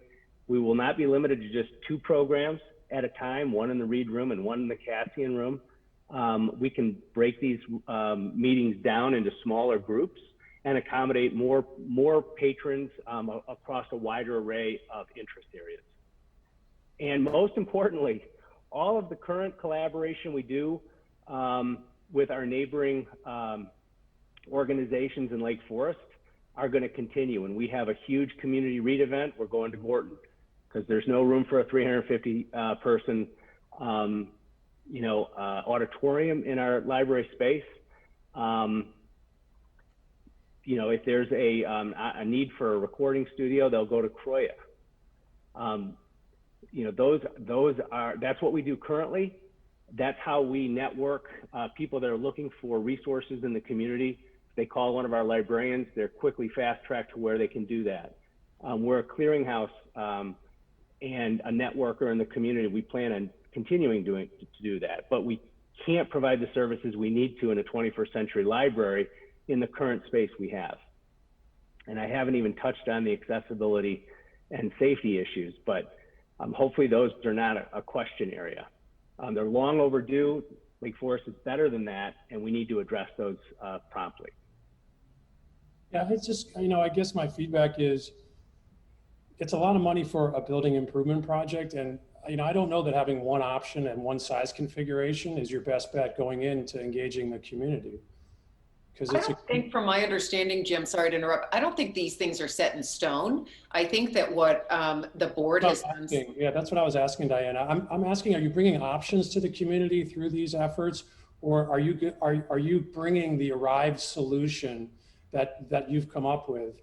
And the feedback that I have is that you have options and different size configurations, and you get community feedback on what they want, not what we want. That's exactly what's planned, Jim. At the very beginning, Wendy had those lists of the listening sessions, and that's going to start with 5 or 10 minutes of explanation of what the board and what the designers are thinking, and then the rest of the hour is going to be soliciting all feedback from anybody. So literally just like the architects that go into and listen, the library staff is going to listen to what the community says and write down every single idea, and then go back and digest it as a board and implement the ideas and the solutions that make sense for this community. Yeah, but there's two different things. There's the macro and there's the size of the footprint. So if you're saying you're going to go with your preferred option and engage the community and talk to them about it and get their feedback and incorporate it into the solution and the layout that you're just presenting to us, I'm not an advocate of that. Yeah, I think having multiple configurations and design concepts to show optionality and different prices is probably your best bet. There's flexibility to show how we would outfit the library. There may be a call for a different use of some of those spaces. We've gotten a lot of feedback. We've had over 3,000 interviews. We've had 4 different focus groups with different vendors. We've had numerous community members reach out to us. So to say it's a building restoration project, it's not. It's partially a restoration project, but it's partially a new library build and making those work harmoniously in a space that's revered, that has great memories and is central in our business district. But I think you also have to recognize that our community has a certain usage profile, a size, and our library is simply not meeting their needs. And what we're proposing here is very much, first, it's smaller than what most communities Lake Forest's size would look for. So while we have a sized library, that's due to the nature of how our community goes to the library and uses the library. And this is very much going to increase the usability of the library throughout various age groups in the community.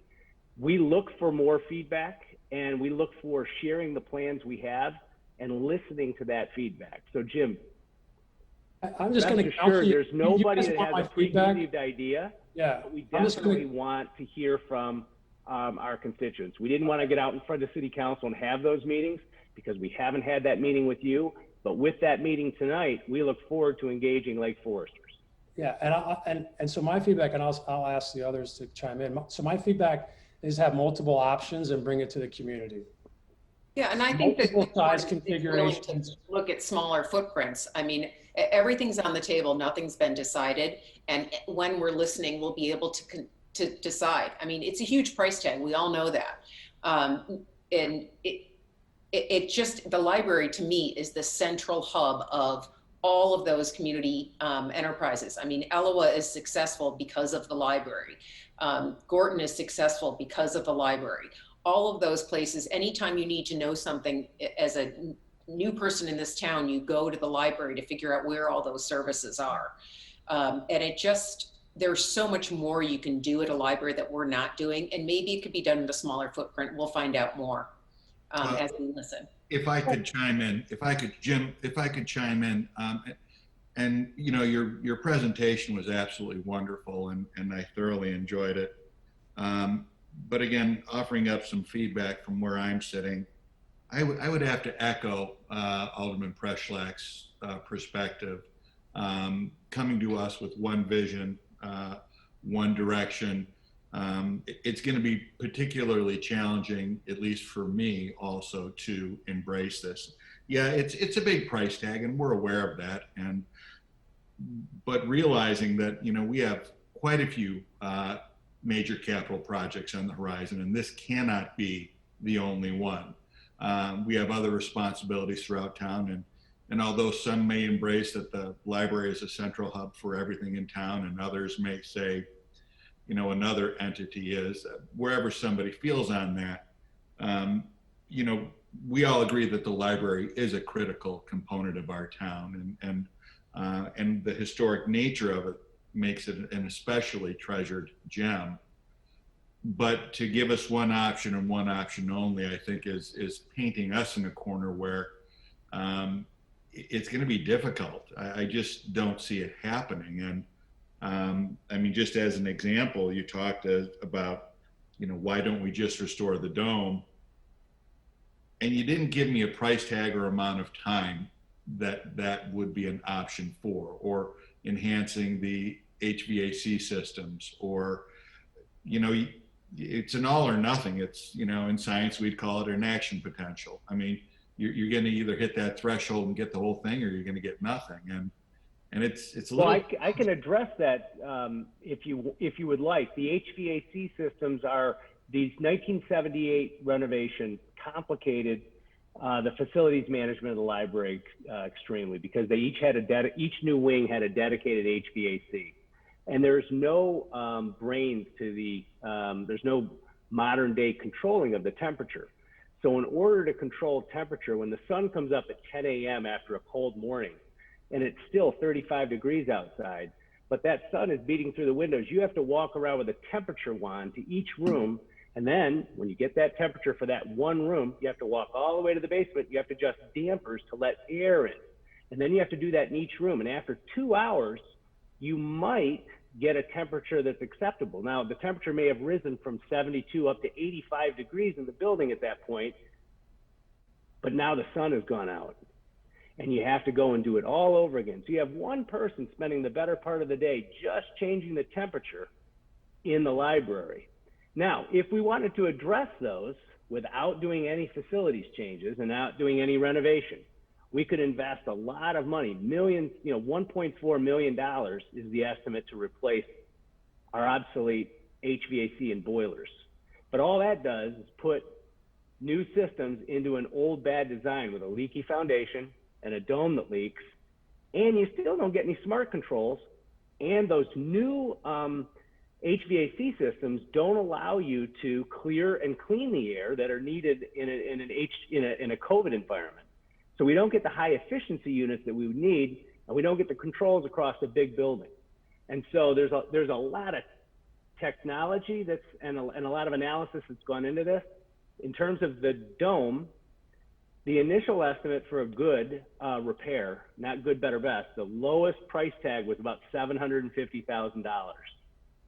We know from talking to engineers, we had 5 or 6 different structural engineers look at the dome, the pedestal, and the limestone cornices. And the question is whether or not there's leaking inside and the limestone has been compromised, and whether or not that the brick on that pedestal is a very soft and porous brick. And there's wicking of water that's come into the building, either through the limestone and or through the brick. And there's the very good chance we're gonna have to remove all of that in order to repair the building. And we won't know until we get into it. In order to get a more exact estimate, we have to spend a lot of money and get an x-ray machine up there to x-ray each of the limestone corners and understand what the condition is on the inside. And if you do all that and you find, oh, it's really bad, we got to do the whole thing and we have to lift the dome off. We can't just support it while we do it. So we're gonna have a crane come in, take it off, rebuild the whole thing. We're gonna have to empty that building because you can't have people coming in and out with that going on above your head. And you'll spend well into the 7 figures. I can't give you a more precise estimate than that. And since I think the mayor said, when you open up an old building, doing repairs, as many people in Lake Forest know, you sometimes find surprises. The benefit of coupling the dome work with the other renovation work is that can be going on simultaneously. And if you get into a situation where you're opening up things that you otherwise would have had to reopen, that you might be opening because you have to add, if we decide not to go with the radiator heat and we want to vent and put in ductwork throughout the whole building so that we have modern heating and cooling, you may find yourself opening walls and not being fussed by having to close it back up because you've already gone in and you've started that work and now you have an area to work and it might add some efficiencies, the feedback we've got from engineering. So there's a lot of thought and effort that's gone into this, and we make that suggestion and recommendation as a board because we understand how precious money is in the community and how we want to minimize the cost and the time of being out of service in the community. So this is Jim. I'm just gonna try to summarize my point of view, and you guys can take it as you see fit. And I'm a big fan of the library. I think things do need to change. I just think when you think strategically as a board, okay, and we're going into the community and you're facilitating a dialogue, there's always 3 strategic options to consider. The first, and David has talked a little bit about it, is to do nothing and to try to optimize in the current footprint. Okay, so as a community, how much does that cost and what does it buy us? How many degrees of freedom are there? You know, there's still ADA issues, there's no grounded plugs, whatever. But that is a strategic option for our community to consider. The other extreme, they call it option 3, is the footprint and the scope that you've imagined and you've brought here, which is like the kind of Lexus solution, right? I mean, the argument is, well, if every other community has it, we have to too, and we have to address every single issue that we have. This is the option, and here's how we could use it. Here are the pros and cons. And then there's one that's in the middle somewhere, right?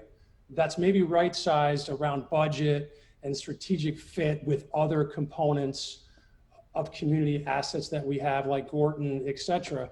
And then there's the whole discussion around technology and how this space is being disintermediated and what the 21st century library really looks like.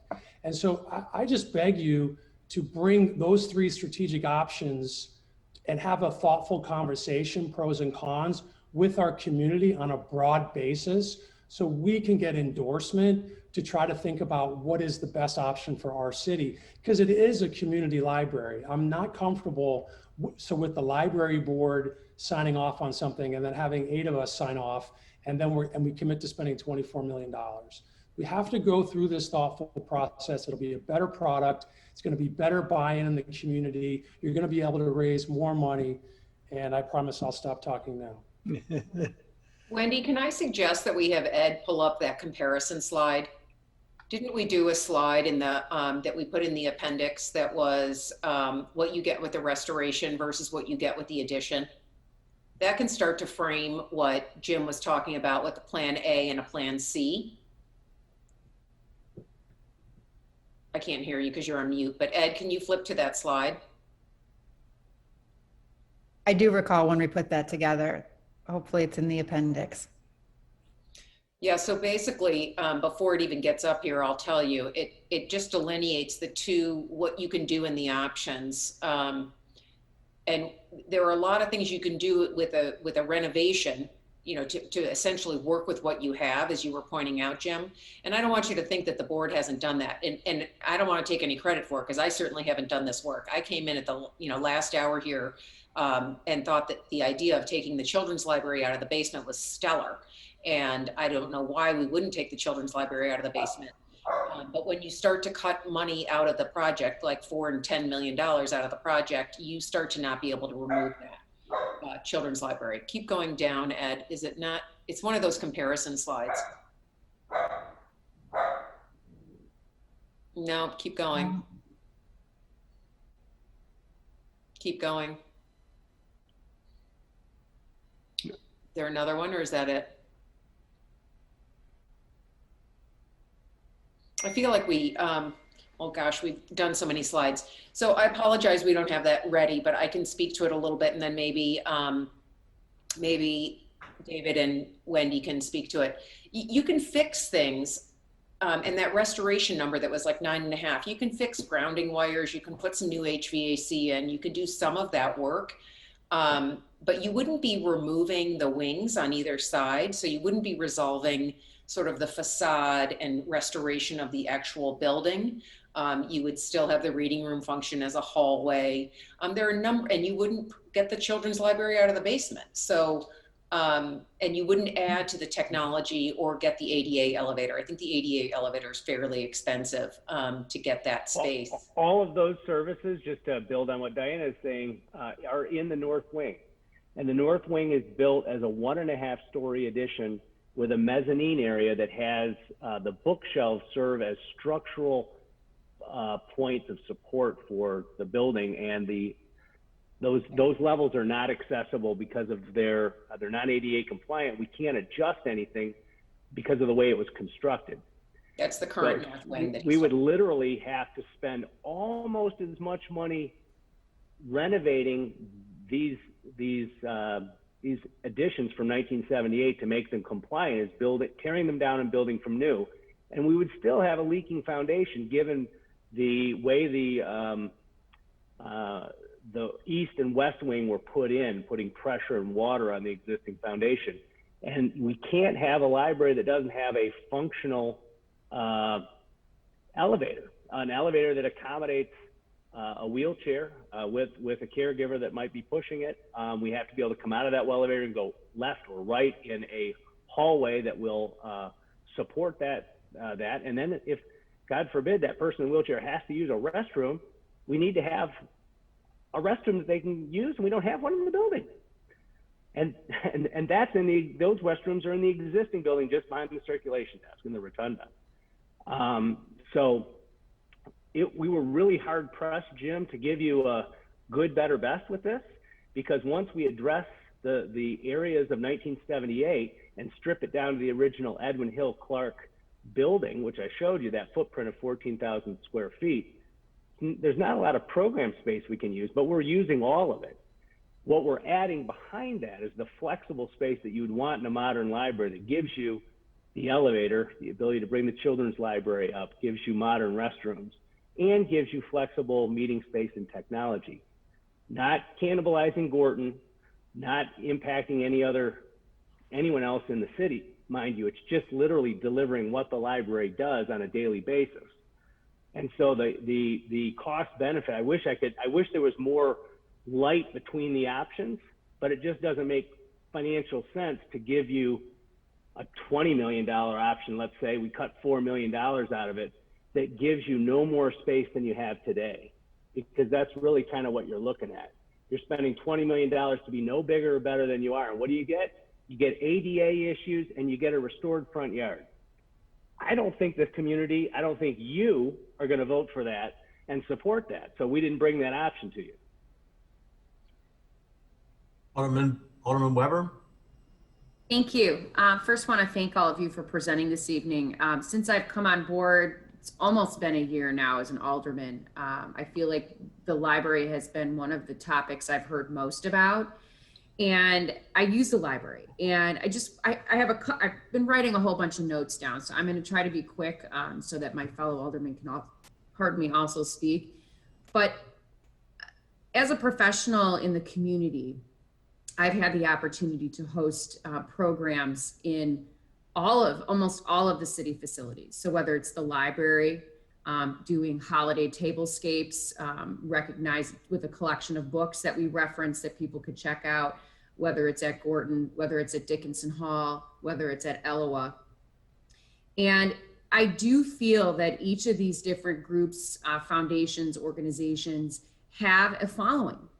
There's a big following for each of these different buildings. And so I don't feel necessarily that there's a competition. I think it's important for us as a council to encourage, and myself speaking as well, to encourage collaboration among all of the different groups. I think that's really important.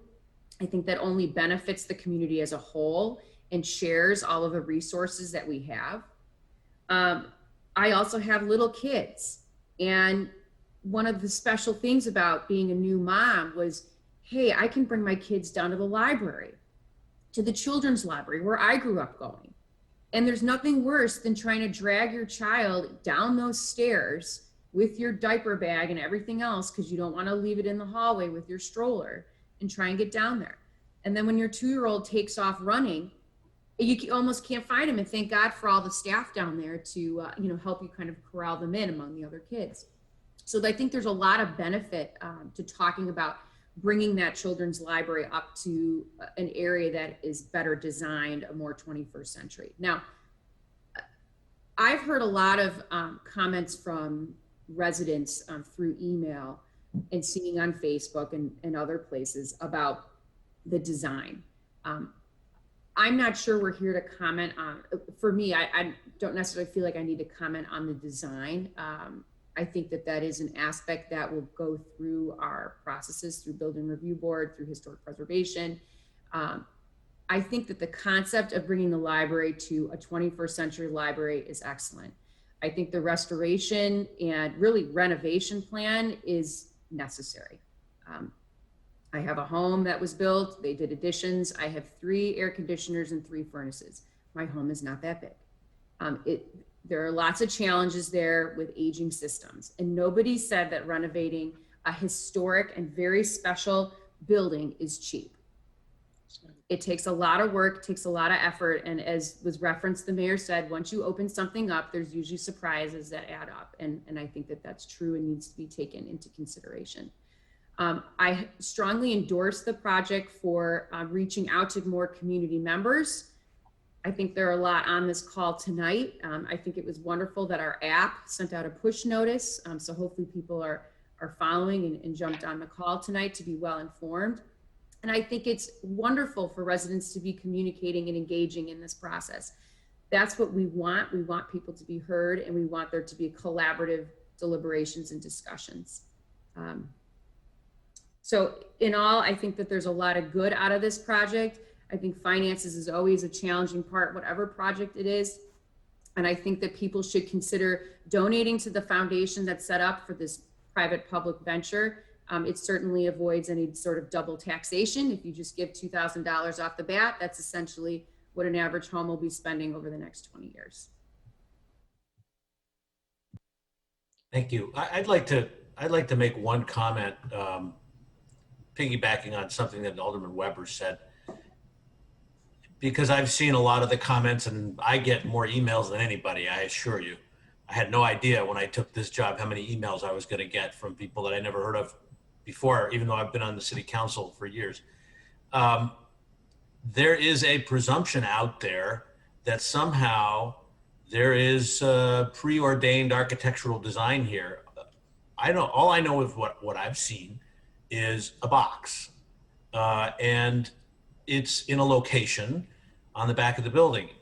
We have processes in this city, many of us have been through them ourselves, to make sure that things are done properly and designed in a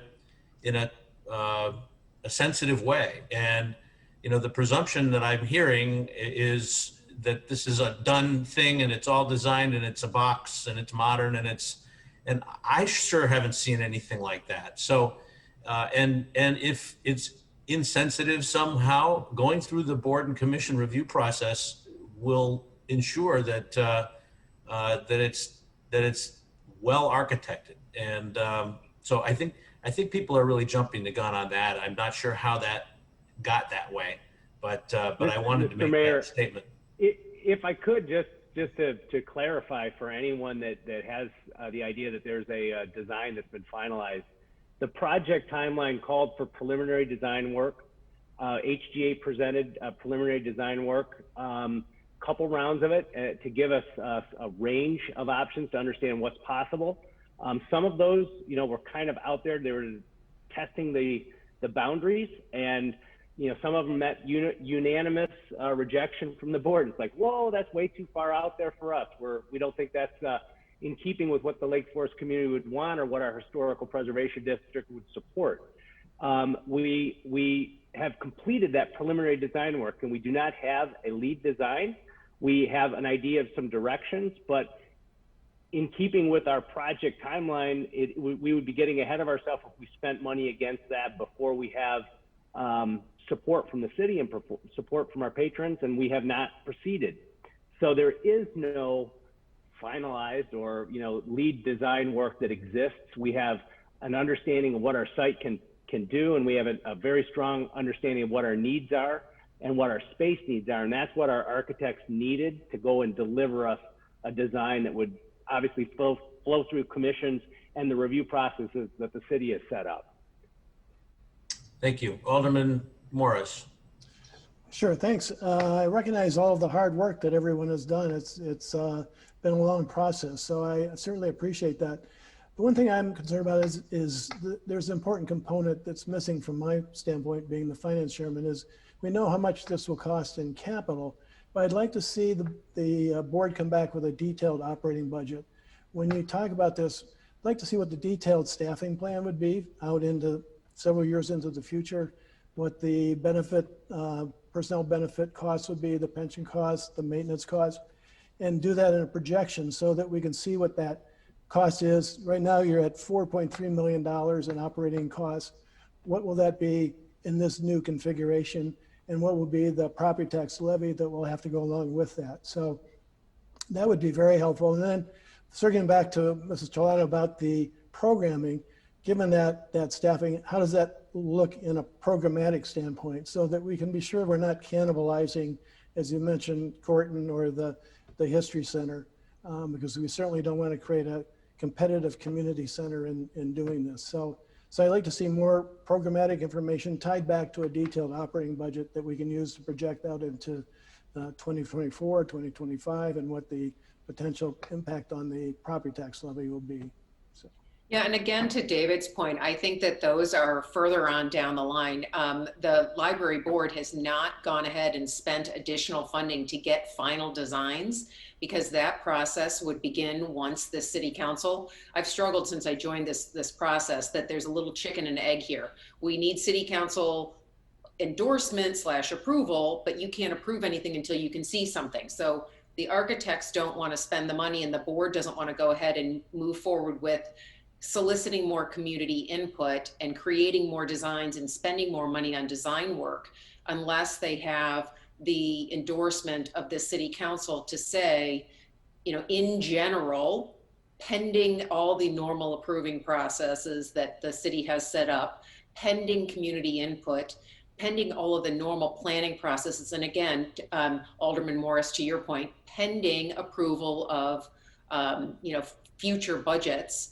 But I don't think Catherine Lemmer, the director of the library, could answer that question about staffing and cost savings with HVAC stuff, because she hasn't seen, the architects haven't gotten that far along the way. So sure, but I would say that Catherine could, given what this building represents, could put together a staffing plan that would be required to make this work. And that's probably put a staffing plan together. Again, it could change though if you're making the site sure. space smaller, or you're not going to make it to the plan B, right? So you could also have a plan B with a smaller staffing.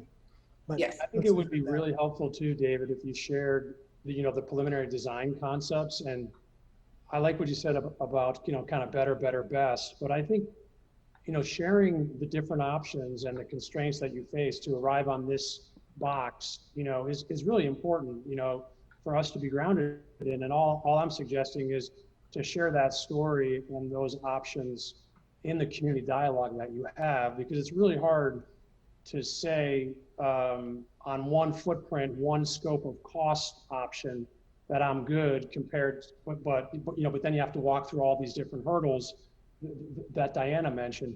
It's about sizing it strategically, and I think going through a process with the community that is open to those constraints and options that you favor, and have a better, best, and have like feedback from the community. We want the best library. Everybody said it, then we can stand behind it. But I'm just really not comfortable with the board or the council deciding what's best for the community and just saying it's a $24 million project. I mean, that's a big number, and we have to be mindful that I know you've done a lot of work, but part of it is art of the sale, and part of it is getting the community feedback on the sizing, so we're all on the same page before it gets to the HPC, et cetera, to do that finish work. Jennifer Karras. Hi, Wendy. Hi, Diana. Hi, David. Could you talk a little bit, please, about the mechanism for gathering? And I know we've had a number of focus groups and engagements with community members who are obviously, we have a very actively engaged community, particularly when it comes to, something as important and special to all of us as the library. But what do you have a current plan for in the next 6 months, according to your time frame? You're going to continue those conversations with members of the community. Is there a mechanism or a plan that you're thinking about now, given that we're still in a pandemic? That's my first question, if you could respond to that. Yeah, our plans for the coming conversations are to be on Facebook Live. I would ideally like to meet in person, but I think we're still limited as to the number of people we can host in the library. So we decided that Facebook Live would provide a nice casual opportunity for our community to voice their opinions and for us to hear what they want to see in a library. And those formats address everything from what they want to see in a children's library to what they want to see in the exterior designs. So our plans are to keep it very casual and designed to listen to the Lake Forest residents. Okay, thanks. And then based on those responses, collective responses, again, in terms of the logistics, will those then, I'm assuming that the Hodge group or the architect would also be part of those deliberations, and then again, to Alderman Preschlack's point, to think through some alternative options if that is the feedback you're receiving? Yeah, I mean, of course, the library board would go back to HGA and see what an alternative option would be for a lower cost with less services in it. I mean, that's to utilize the feedback and to give that to the architects. Okay, thanks. And it's just as likely, Jennifer and Jim, to be fair to the community, we worked really hard to make this library fit on this site, and there is a lot that the community is asking for, and we are limited. We are limited on this in this location. We're limited by the setback of the current building on the site and how much room we have to build. We can't build in front of the dome, and we can't build on the front lawn. So there's a challenge there. And so I think, this unfortunately, the community, could come back and say, hey, we want this, this, and this. And that 60,000 that your consultant, that 60,000 square foot option that your consultant was asking for, that's really more in keeping with addressing all of the community needs. So right. We are going to work really hard to take in all the feedback from the community and try and go back looking at the models we have for how much space we need. And we will certainly come back to you with options. But I think we've always been talking about somehow we can do with less space. I'm not so sure that that's the only option that we need to think, because, many of the Many of the options we evaluated were of a larger space, and making them fit on the current site is challenging. And so we're balancing. It's a little bit of a balancing act. How do you leverage the beautiful site we have with the amazing architecture that Edwin Hill Clark put together in 1931 and marry that up with a library that works? And yet, how do you still deliver the services that a community like Lake Forest is asking for in the 21st century? Okay, thank you. Your estimated construction time frame looks like it's roughly, I don't know, let's say 12 or 18 months or so. What is the anticipated operational plan in the interim during that construction period? Do you want Catherine to address that? Catherine, can you jump in? Can you hear me? Off mute? Yeah, go ahead. Okay. This is a pretty typical situation when libraries have this sort of extensive work being done, is you relocate your collections and your programming off-site. So once we have an understanding that this project is going to go, we've already been sort of preliminarily scouting off-site locations that we would operate in for a 12 to 14 month period. You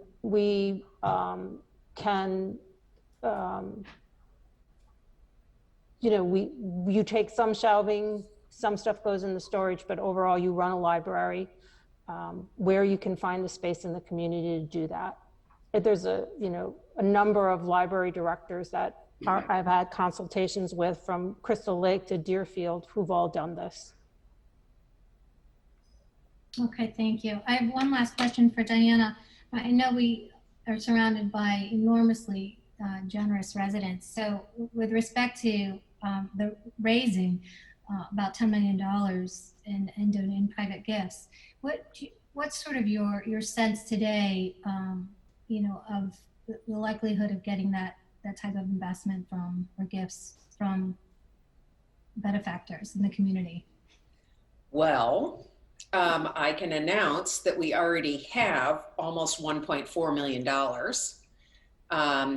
The Reed family have offered us an additional $1 million, and I already have that paperwork in. I have told them, because I didn't have city council approval at the time, I have told them that I would not take the money unless the city council approved, and it was truly a public-private partnership. So that gift is being given under those auspices.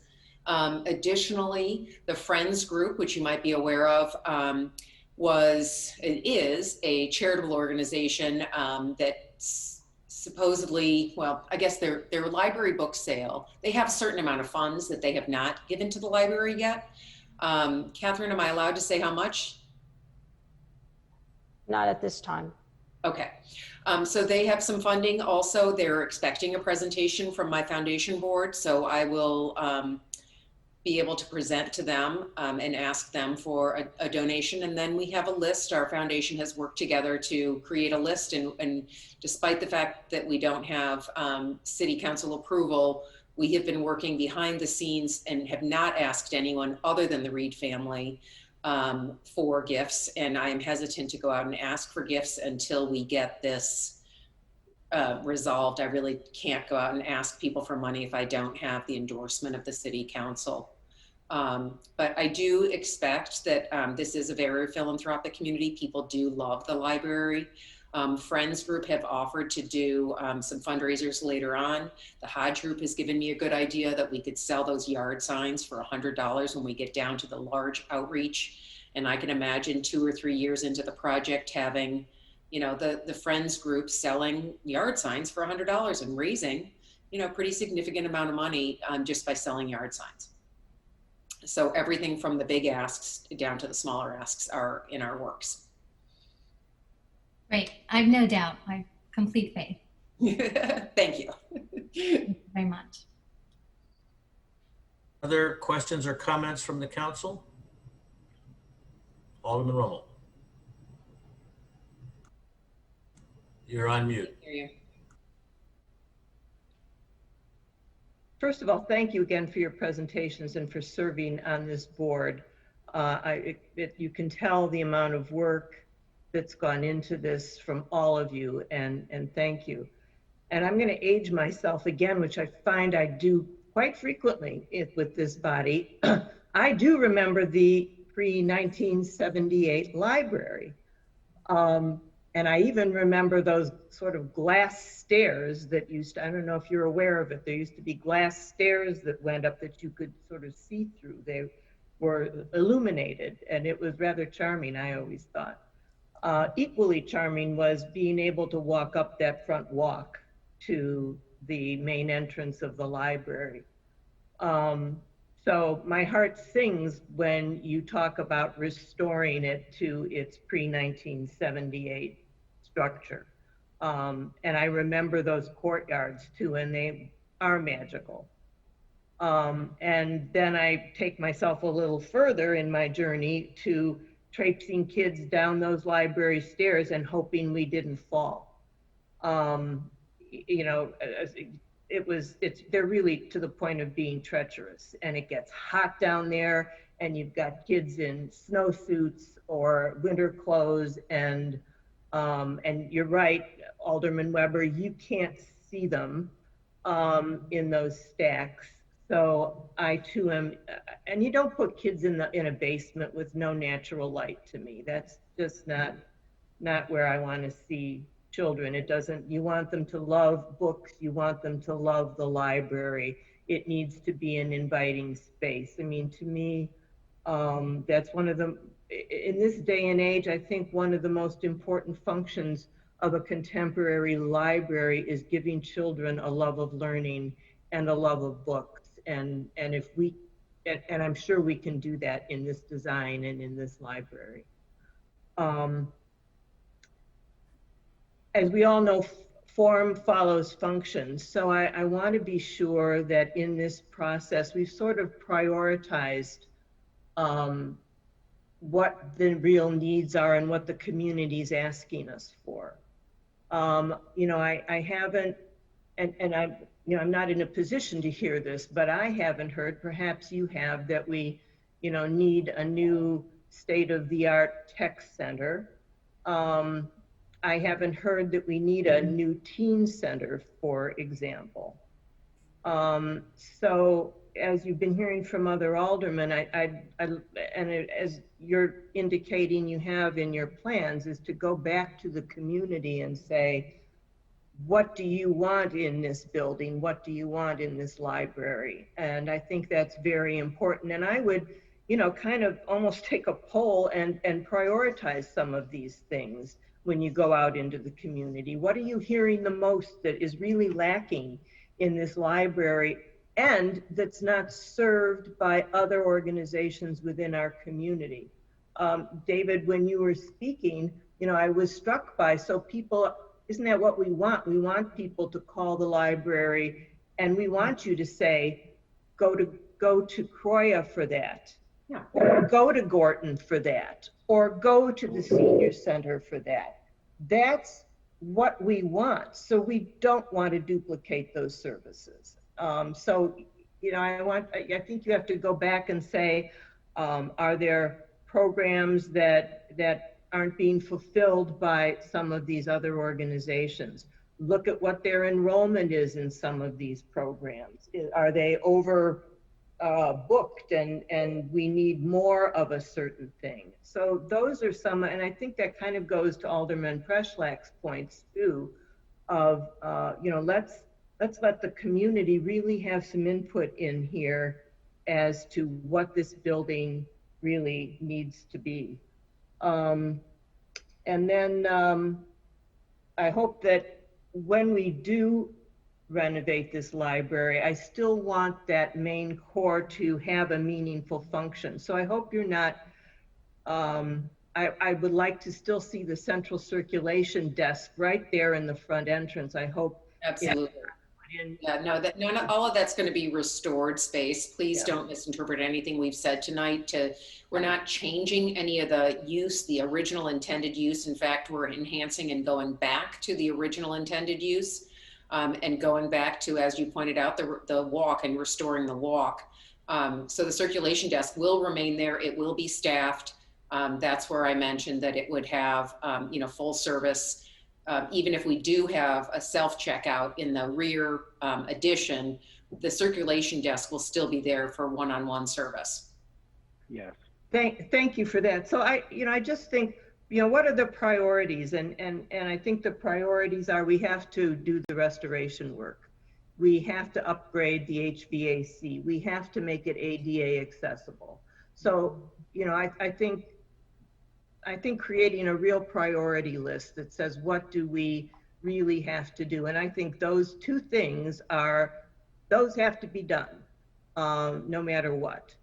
And then I think you go down the list from there in planning this building. And I have full confidence in all of you to be able to handle that in a meaningful way that the whole community will embrace. My emails thus far have not embraced what they're seeing. So that says to me that you need to go back and take a step back and engage the public and get the public buy-in on this.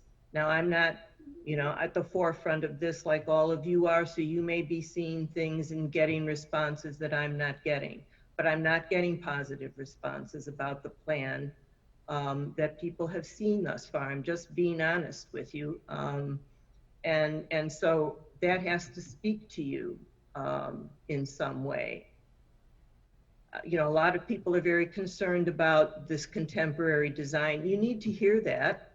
And I think maybe that got you off on the wrong footing with a lot of people who didn't approve of what they were originally seeing. Now they need to understand the process, and I appreciate that and what the mayor was pointing out, and that's absolutely true. And we're not going to sit here and tell you where you're putting the windows in this building. There are other organizations in our city that will do that. So I want to encourage you in what you're doing. I don't think we're there yet, at least not in my book. I love some of the direction that I'm seeing right now. And thank you for everything that you've done and for bringing this to our attention and to the attention of the community. Thanks. So Alderman Bushman. Let me add my comments, although I admit I don't have many answers to many of the challenges you have, but let me just share some observations with what I've seen occur, what I've heard in terms of the comments and the emails and all that. Certainly we recognize, the library has to have something done about it. The deficiencies are there, they're numerous, they're significant. And, certainly that is an important component. And I guess I'm persuaded that, if you're going to spend that much effort, that much time to deal with the deficiencies, you have to ask that follow-up question, what else should we be doing at this major undertaking? And part of that is a term that, the library board coined earlier in some literature. You want to secure the future, securing the future with this library.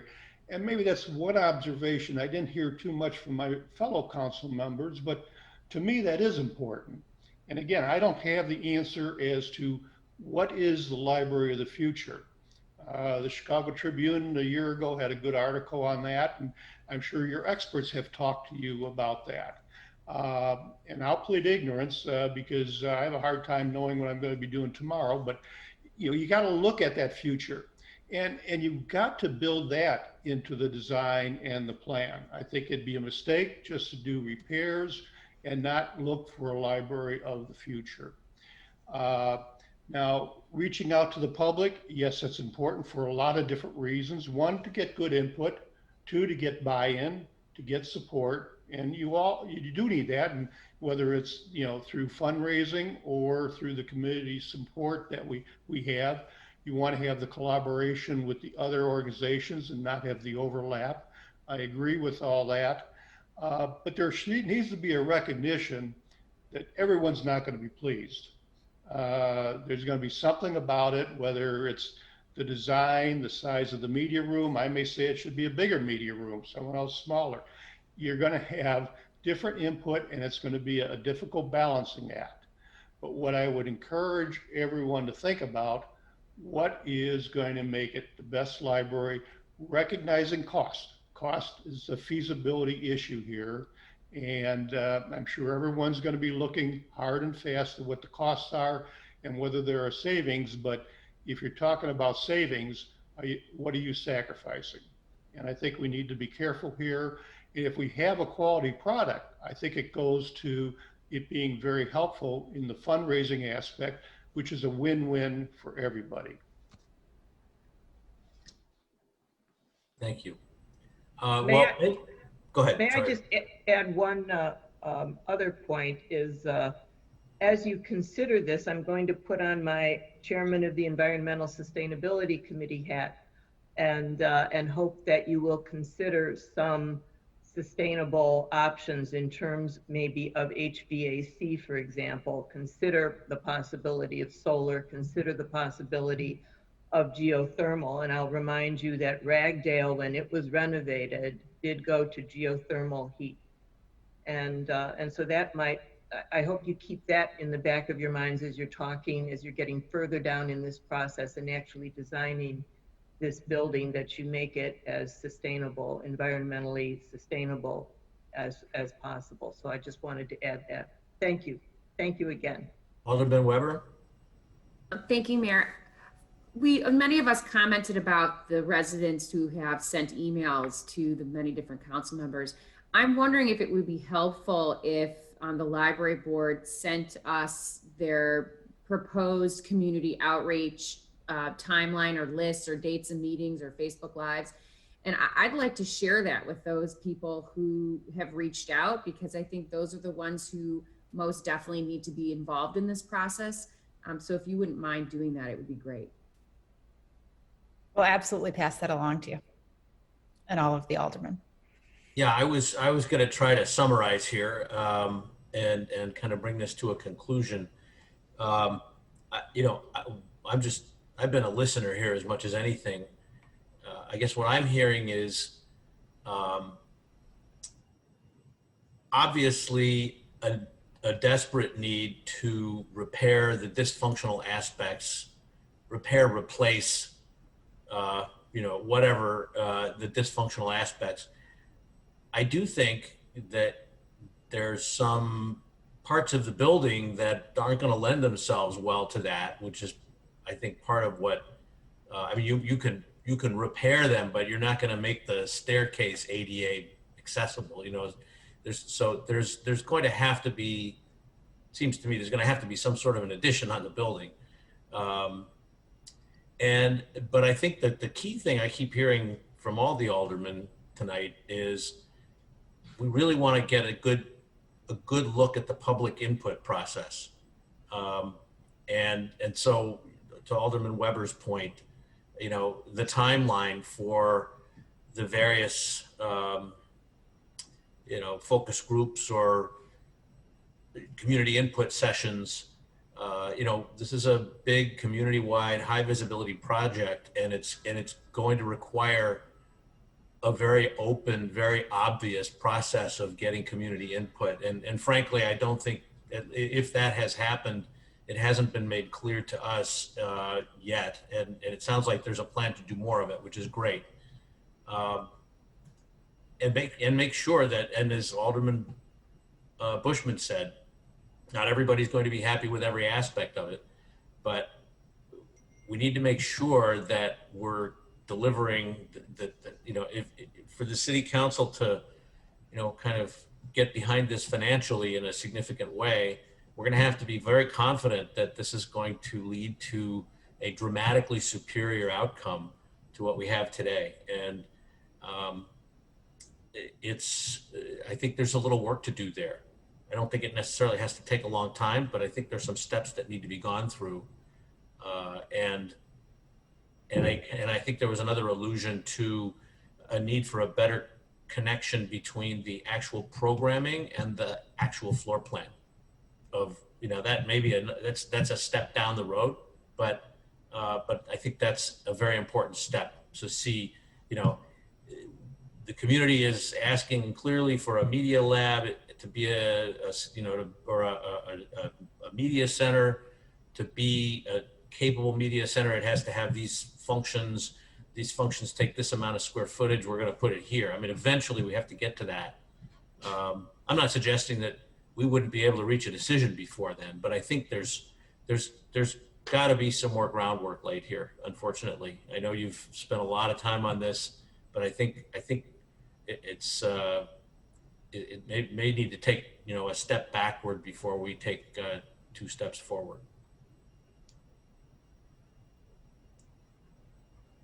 Maybe I'll just jump in, Mayor, to know too that in that vein, and obviously I think it was appreciate the presentation tonight. Obviously appreciate all the feedback from the council.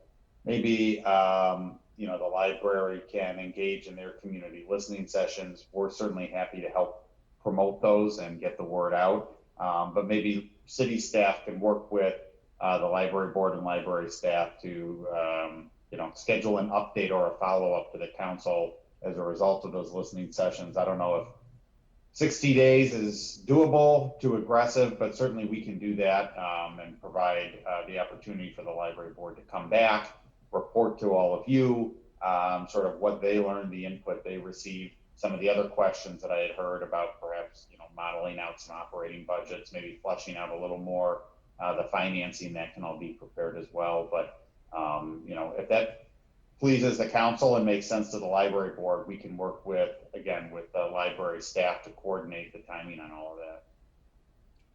So I have a quick question for you, Jason, and then I would like to add on to that. I think during that question and answer time period, I think the foundation can go out and without making formal requests, I think we can sort of see what the temperature is of the philanthropic community for a library project. But I'm curious, Mr. Mayor mentioned a survey, and I think that's a terrific idea because I think there's a number of facets that the board has identified and things that it seems like there's support for, even on this call.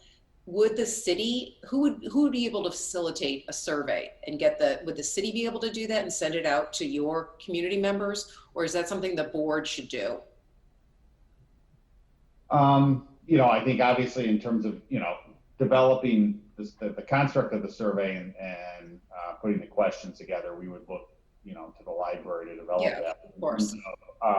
In terms of advertising out to the community, we do have a pretty extensive reach through our constant contact email list. And I think it'd be appropriate for us to help promote that in order to solicit, ideally, the broadest and most comprehensive feedback we can get from the community. So to the degree we can be of help there, I think it's appropriate for us to do so. Yeah, because I think I can see us creating a survey that would allow people to evaluate the level of importance with certain aspects of the project. Yeah, we did that in 2017. So we have a consultant we work with, and certainly leveraging the city's database, constant contact database would be super. That would allow us to really reach folks fast. And there's a lot of thoughtful responses that we would look to receive from residents. I think that would be great feedback. Can I suggest that when you do that, you ask about parking also? I'm really, I'm really curious about the status of parking and how people feel about that and the question of where do you put it if you expand it. And I know that we have the lot across Deer Path, but again, like many of you, I've tried to negotiate that with strollers and kids in snowstorms, and that's not ideal. So I hope that's part even of in 30 seconds of having a conversation about the library, parking does come up. So absolutely, I expect to hear a lot about parking. Thank you. Yeah, and then I think when you come back with that distilled feedback, I mean, I really think it's important for us as a team here to facilitate trade-offs. And I think David did a nice job of talking about some of the infrastructure issues and the service issues, because there's going to be tension, but good, better, best, strategic options and how that flexes the space and the needs to our community will really give us an understanding, plus the operating cost that Alderman Morris mentioned, to say that this is something we can all get behind, and it's not a ton of work, it's just strategic work, right? It's engagement with the community, coming up with the options during and after to tease out the feedback. But I just want to kind of reiterate, if you come back with just one option that you think is best, and it's the same one or it's the same price tag, I'm going to have the same reaction. I really think as a community, we need to think about strategic options and get community feedback and talk about it as a team here and understand pros and cons very explicitly and then get behind it. But I can't do that if you just give me one option. Yeah, one thing I'd like to sort of summarize just from my own conversations with various members of the council. We really want to get behind this. I mean, but we want to do it in a way where it almost sells itself, where there's, sort of broad-based support in the community. And, we're prepared to do some work, as Jason mentioned, we're prepared to do some work to help that process along. So. Yeah, I'm gonna say again, I remember the beach project in the 1980s. There was actually even a storefront on Western Avenue manned by, and I think Pat Waldeck was very involved, speaking of the Waldecks tonight. And they were there and they manned that place to answer questions and for residents to stop in. I mean, I don't think we have to do that now with technology, but these projects really need broad community support if they're going to move forward. And I do like Alderman Preschlack's idea of, different options. Here's the wish list of everything we could possibly want, but here's where we know that we have the most support. It's this plan, and here's the really modest plan. So people can come in, can say, well, yeah, no, I don't want the least expensive plan. I want something in the middle because I really do want to expand the technology center or whatever. That's really important to me. So yeah, it can be done. It's and I think with technology, it's not going to be as burdensome as one might think. So yeah, we love the library. It is the heart of any community, and this community deserves something that it can continue to be proud of. So thank you again. Yeah. I have some, I'm sorry, Mayor. I have some other outreach ideas if we want to connect offline. Thank you, Alderman Weber. Yeah, that we probably will need to do some of that, as a follow-on to this conversation, and come up with a game plan that gets us back here in 60 days or something like that. I greatly appreciate, I know we all greatly appreciate all the amazing things the library has done within the confines of a deteriorating, outmoded facility, and the groundwork that you've laid, and the work that you've done, and the research that you've engaged in, and the financing strategies. And I mean, there's been an awful lot of work done. I think there's just need to get out to the community and get a little more obvious public input, and then we can make sure there's consensus, or at least as much consensus as can be found.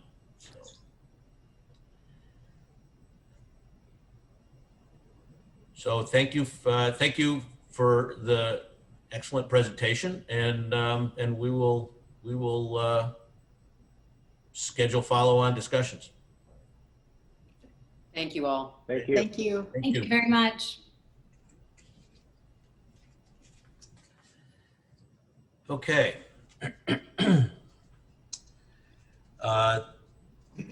Actually, I'd like to get some public comment. If there are any member of the public that would like to comment on the library presentation that we've heard tonight, we can put up the number and see if we have.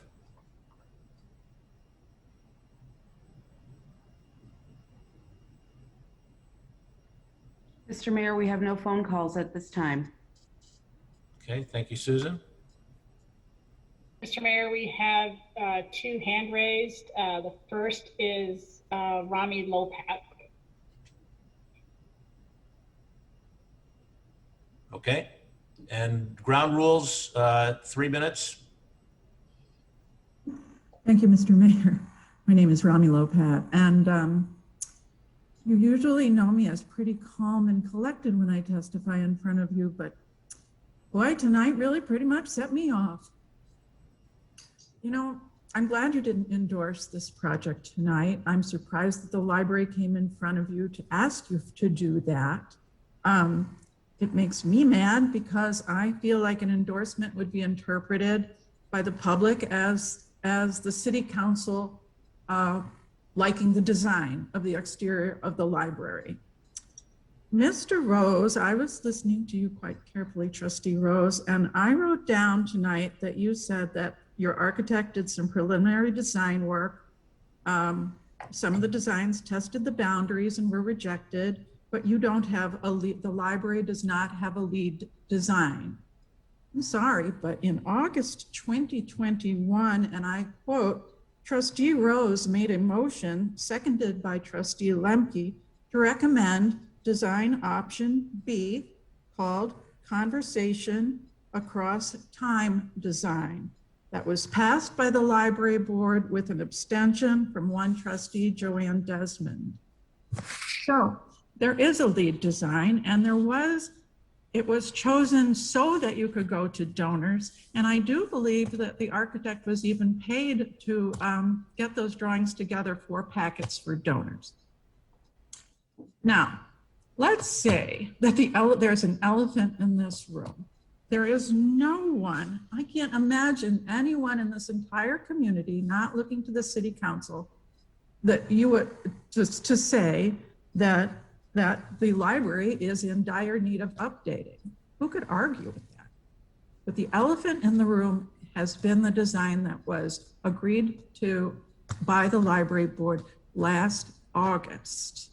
And the elephant in the room is that we desperately need the city council to say, library board, spend some money, go back, do a classical design, show the community that option, thank you, Alderman Preschlack, and have a conversation about the contemporary option, the classical option. Mr. Mayor, you said that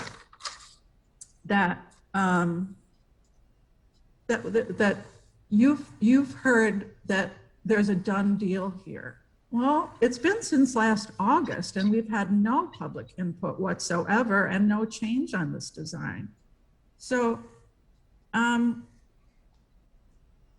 think that the library really, that the city council really needs to help us here and get a design that can pass the HPC standards on the very first moment it arrives on their doorstep.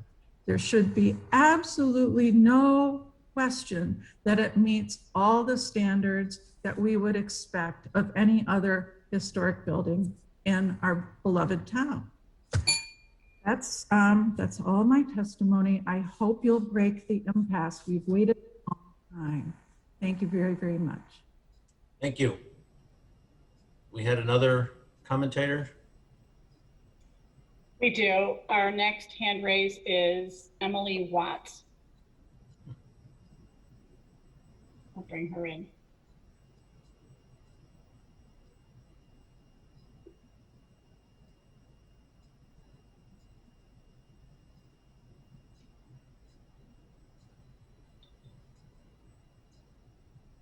Am I unmuted now? I Yeah. have enjoyed the back and forth comments that you have made tonight, council members. I think the consideration for solar and geothermal options are excellent recommendations to consider. I think the idea of having more strategic options is also another consideration.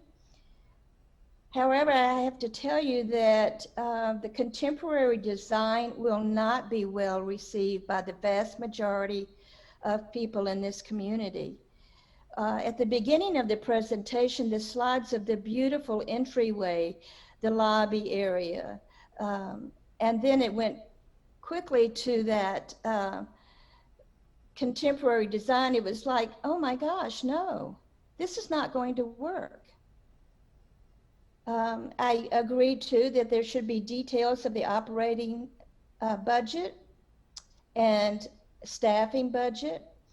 I don't think that having just Facebook Live is going to work. There are other community members who are not on Facebook for a number of reasons. I happen to be on Facebook. I think it's a good option, but I think they need to consider something else available for those members who are not on Facebook. I moved to this community 7 years ago, and I couldn't wait to go to the library. I think it is the jewel in this community, even more so than Market Square. And I have grandchildren, and I too brought them downstairs, but I was captivated by the design. I think that the playfulness of it and the options, and there are some issues too with a light sign rather, of whether you could see where children would be going. I applaud the idea that you're going to make this ADA accessible, not only for people with physical disabilities, but it also, I see you have addressed individuals who have hearing loss, but I'd like to hear more about what will you do for someone who's blind? And that's all my comments. Thank you. Thank you very much. Does that conclude the raised hands? It does, Mr. Mayor. Okay, thank you.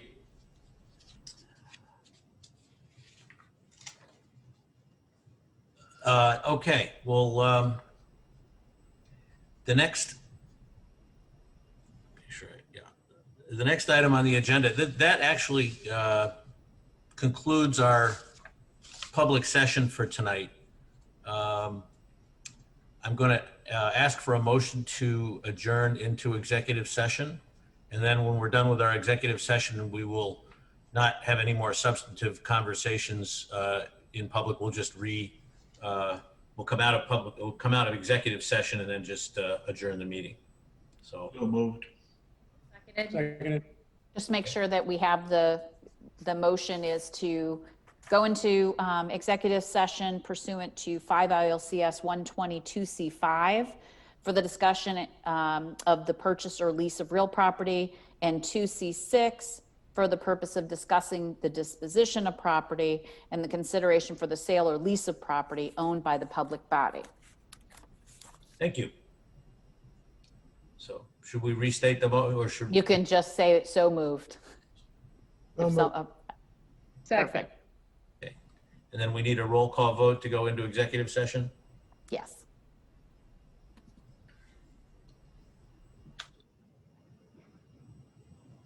Alderman Morris, Aye.